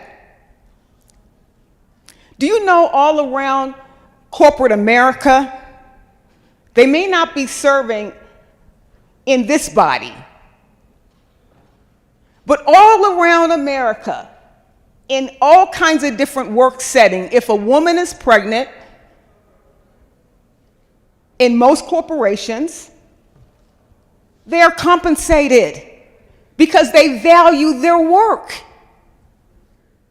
And it's very helpful when a woman knows that she has a place to return after delivering and having a child. Everyone benefits from that. There's been some comments made about the constituents. They're watching. Yeah, they are watching. Every mother out there is watching. Every woman out there is watching what we do. 61,000 women in the state of Colorado. No, that's 61,000 babies are born in Colorado. And the message that you want to send to them, if you decide to run for office and work in the House or the Senate, and you choose to start a family, and you need to take some time off, you're telling her, too bad. Your constituents are watching, and we don't want you to get compensated for having a baby.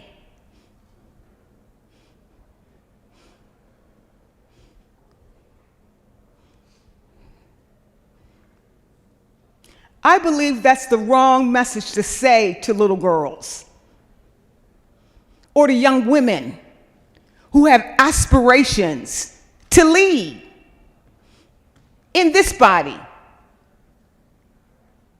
to make public policy. But if you make public policy and you happen to start a family, we're going to take away your livelihood. It's hard being a woman. And then when you have men, and maybe some women that might come up and say something as well, tell you because of your condition of giving birth, you don't get paid. When you can work at Macy's, Amazon, an airline, I can go on and on and on. They don't do it. Those corporations don't do it. We need to have a higher standard here that's at least equitable and has some sense of parity as what's going on in the United States. We heard one senator said we're incentivizing women to stay home. I'm afraid that this might incentivize them to stay home, to take care of a baby. I'm afraid they may not come back to work or whatever the tone or the topic was, but it was suggested that by passing this legislation, it would be an incentive for you not to work. That's not why women have babies. They want to start a family.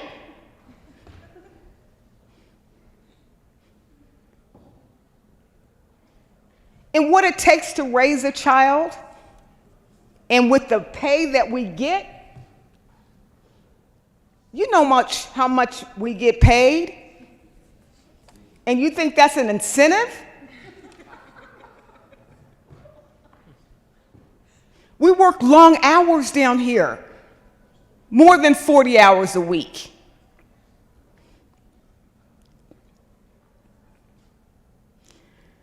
So members, be careful about how your constituents are watching you as you cast this vote.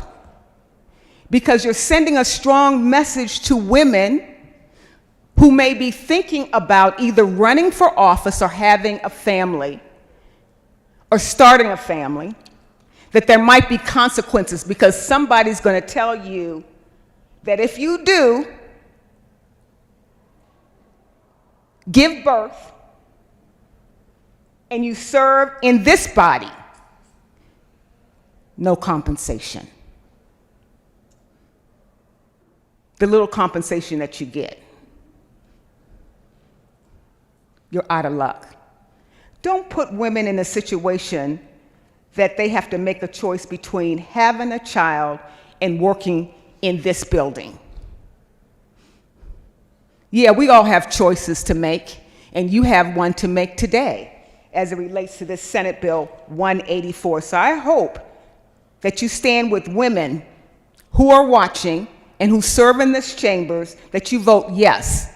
If you're having a baby and there's complications and the president or whoever is in charge approves an extension, then that is good public policy and it's the right thing to do. So please, vote yes on Senate Bill 184. Senator Kirkmeyer. Thank you, Mr. President. I rise in support of this bill, and I will be voting yes on Senate Bill 184, and I would encourage you all to. And here's why. I don't look at this as a regular job. This is a job where we stand for interview or election, in our case, every 4 years. Those people decide whether or not they want us here. But I would point out to you a couple of things here. This has kind of gotten skewed, and we're talking about it's only about women and women having babies. And no, I'm not in my childbearing years. Pretty sure it's obvious. But the first time I ran for a county commissioner in 1992, I was. And I literally had people tell me that I shouldn't be running for office because I need to stay home and take care of my kids. Kind of ridiculous. And then I went and kicked his butt in the election, just so you know. Because it was a ridiculous statement to make. And he made it more than once. But anyways, I want you to really read this bill. It's about a member who's going to be absent for purposes of a long-term illness, and it's about parental leave. It doesn't say maternal leave, it says parental leave. In the maximum set forth, blah, blah, blah, or another similar purpose. So, again, back to my county commissioner days. One of our county commissioners went in for what we thought was going to be routine surgery, ended up contracting pneumonia. Couldn't come to work for 13 weeks. Were we not supposed to pay him? You know, if the electors in his district had an issue with it, I guess they could bring it up to him. But that's covered in here as well. Second part, parental leave. There are a lot of folks who maybe something happens, a situation that was brought up before where the child is in the hospital. Yeah, oh, I don't know, maybe the dad needs to be there. I think that's just as important. But it's about parental leave. I mean, you know, I get it. I don't like to pay people for not working either. But that's not what we're talking about here. We're talking about in real life situations, you know, how we deal with members of our body should long-term illness raise up. Should there be something that occurs, whether it's pregnancy and having a baby or that child is in the hospital for whatever reason? I mean, we just heard the other day, we had this very emotional debate about, you know, being allowed to visit in hospitals and how we need to make sure that that happens. So I guess I'm trying to figure out what the big difference is here. So for me, You know, I'm sure some of the folks on the Republican side are thinking, wow, it's not very conservative of you, but we need to think about families here and about individuals when they get into certain situations. This is not just a regular job. You know, I have 2 daughters. They both made the choice to be stay-at-home moms. Good for them. They're in a different world. But good for them. They raised their kids. That was their choice. They didn't run to office. It's not their choice to run for office. They run for office, they've got to stand in front of their electors and say, I'm running for office, and yes, I'm going to maybe have another baby or 2, and it may mean I'm not going to be at work for a while, and that's the way it goes. So, again, I just think you need to look at the bill in its entirety. It's not just about maternal leave, it's about parental leave, and it's about long-term illness, and I'm in support. I hope you all will join me. Senator Priola. Thank you, Mr. President. Members, I rise in support of Senate Bill 184. I don't want to go on very long, but I do want to underscore something I said during the abortion bill debate, and that I think as policymakers, we ought to have a hospitality towards children. And I think this bill hits the mark. We are struggling in this nation with demographic issues. We're not meeting replacement of our citizens, and that is showing up in our labor market. It's also going to start impacting Social Security and so on and so forth. So I think we need to be cognizant of that in many ways. And plus, it's just the right thing to do. I doubt anyone is going to decide to have a child to game the system as this bill would make it. So again, I rise in support of Senate Bill 184. Senator Kolker. Thank you, Mr. President. I also rise in support of Senate Bill 184.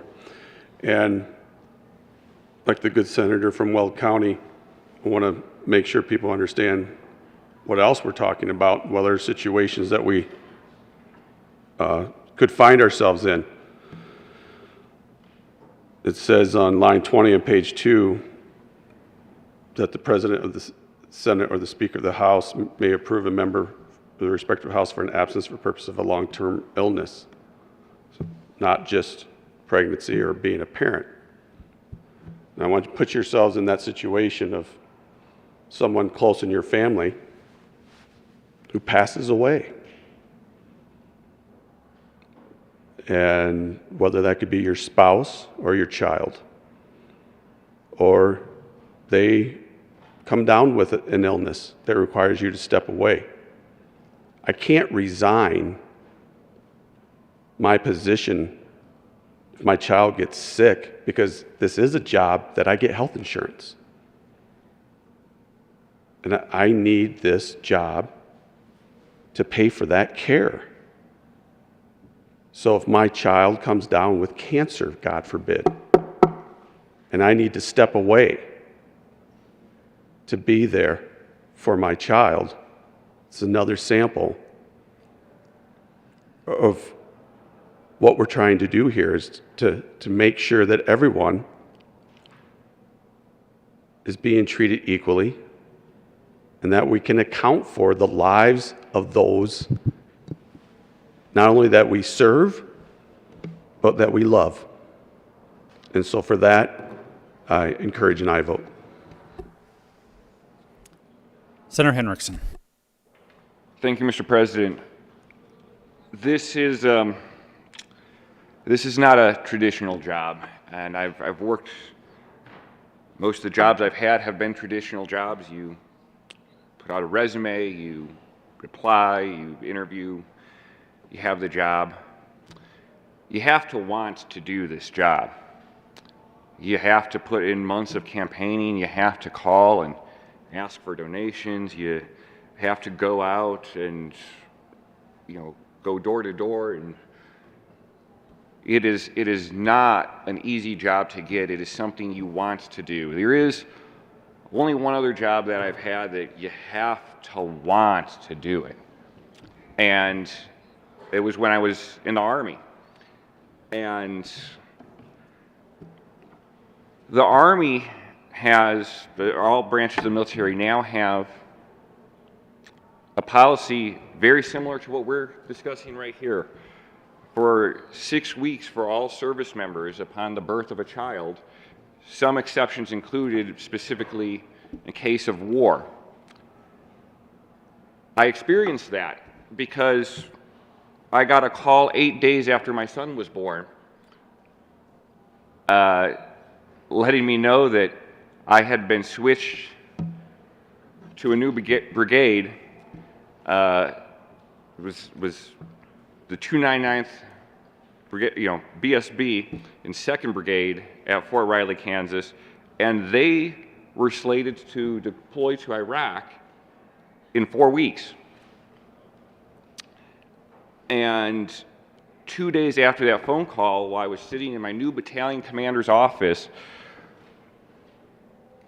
discussing what was expected of me and my new role and my new position and the culture of the unit that I was coming into and the mission that lay ahead of us when we got to Iraq, one of the very last things he said in this discussion, first time meeting him, is, "I understand that you just had a child. I want you to have a discussion with your wife, and I want you to come back to me and let me know when you're able to join our mission."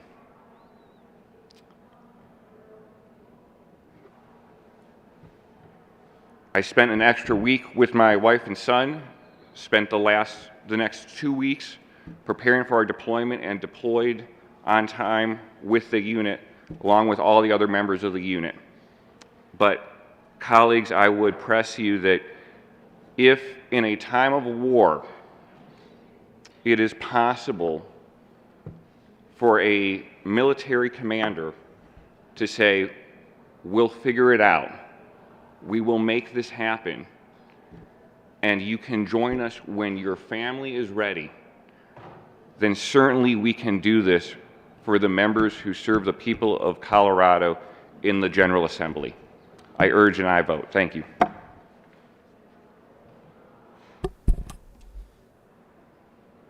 Senator Pedersen. Thank you, Mr. President, and I've really appreciated this discussion today. And when I think back about what that experience was like for me, I've talked about this already this session, but I didn't know if I wanted to be a parent. I didn't know how I was going to do this job, afford it, and also be able to take care of a child. And I remember when we found out that I was pregnant and when we looked at what the due date was. And of course, leadership was very supportive. They said that they would work with me. And I said, don't worry, I'll be back in 2 weeks. And looking back, it was just reflective of how naive I was. I remember, they weren't asking me to come back in 2 weeks, but before I had personally gone through it, I thought, it'll be fine. 2 weeks, I'll be recovered. We'll be in a good place. I can come back to work. And it was actually physically impossible.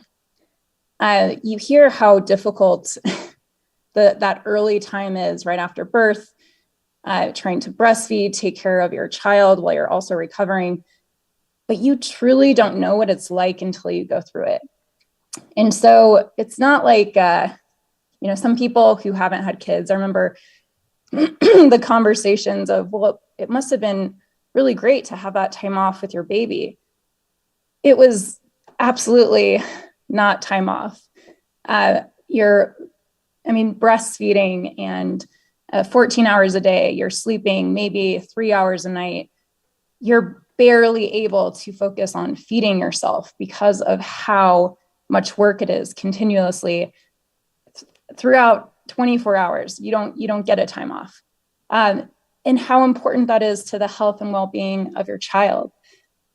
And so when I think back at what that experience was like, of course, being supported by leadership, but still having to go through the process of getting an exception because of how outdated our policies are, and making sure that we have a workplace that is inclusive and that we are updating the statute. And also that we're taking into account how important it is to have people with these life experiences represented at the Capitol.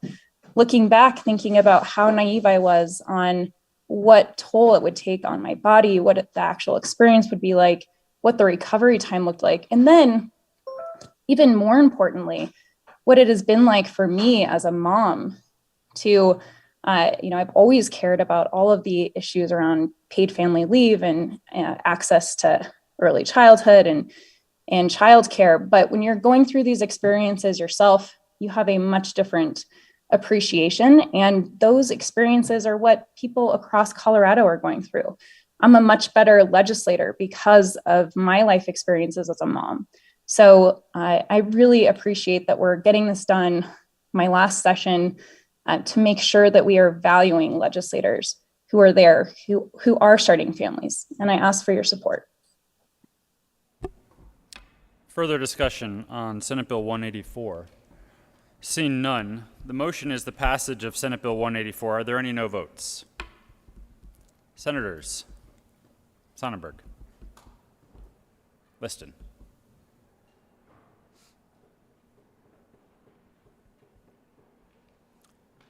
with 32 ayes, 2 noes, 0 absent, 1 excused, Senate Bill 184 is passed. Co-sponsors, Senators Jaquez Lewis, Coleman, Bridges, Majority Leader Moreno, Fields, Gonzalez, Buckner, Lee, Winter, Danielson, Kolker, Henriksen, Hansen, Janal, Zenzinger, Story.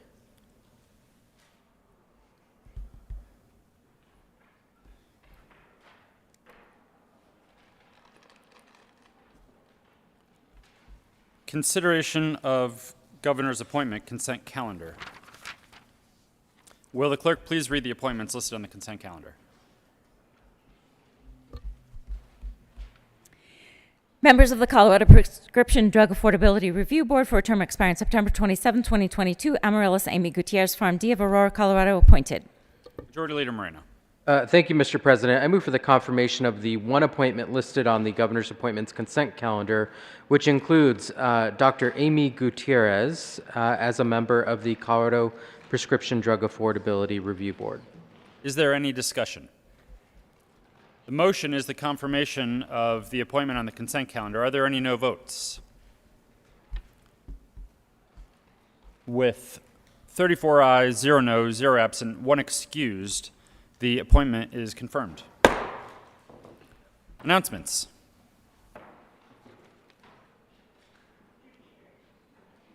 Senator Priola. Thank you, Mr. President. Members, I need to ask to be excused tomorrow and Monday. No, I'm not attending the Rockies opening game, but I have spoken with the majority and minority leader as well, and now the president. Thank you. Senator Priola will be marked as excused on opening day. Senator Hansen. Thank you, Mr. President. That must be for parental leave for the good senator from Adams County. And I think we can all appreciate that. Members, I have an announcement for you on Senate appropriations. We will be meeting on Friday and beginning our post-long bill work. We'll have a number of bills under consideration, including 1025 from the House, 1093 House Bill, 1098, 1202, 1295, Senate Bills 170 and 176. So you'll see 3 of the bills listed in your calendar will not be taken up. And just let me know if you need any clarification. See everyone soon, LSBB. Senator Cook. Thank you, Mr. President. I have consulted with the minority leader and the majority leader and request to be excused with pay on Monday, May 11th. Senator Cook will be marked as excused on May 11th. And not related to your vote on that last bill, you will be getting compensated. Senator Gonzalez. Members of the Senate Judiciary Committee will be meeting at 1:30 in Senate Committee Room 352. We'll be hearing 3 bills, House Bill 1288, Senate Bill 188, and Senate Bill 183. Thank you all. See you then. Senator Cook. Thank you, Mr. President. I guess it was wishful thinking. I meant to say April 11th instead of May 11th. Senator Cook, you got my hopes up, but I thought you meant until May 11th. Senator Liston. Thank you, Mr. President. Members, the Colorado Retail Council wanted me to remind you that if you're interested, they're having their legislative reception this afternoon from 5:30 to 7:30 up the street at the U Club, and you're all invited. Further announcements. Majority Leader Moreno. Thank you, Mr. President. I move the Senate recess until 12 p.m. today. Colleagues, you do not need to return. We're just reading and introducing bills and reading them across the desk. You have heard the motion. All those in favor say aye. Those opposed, no. The ayes have it, and the Senate will recess until noon today.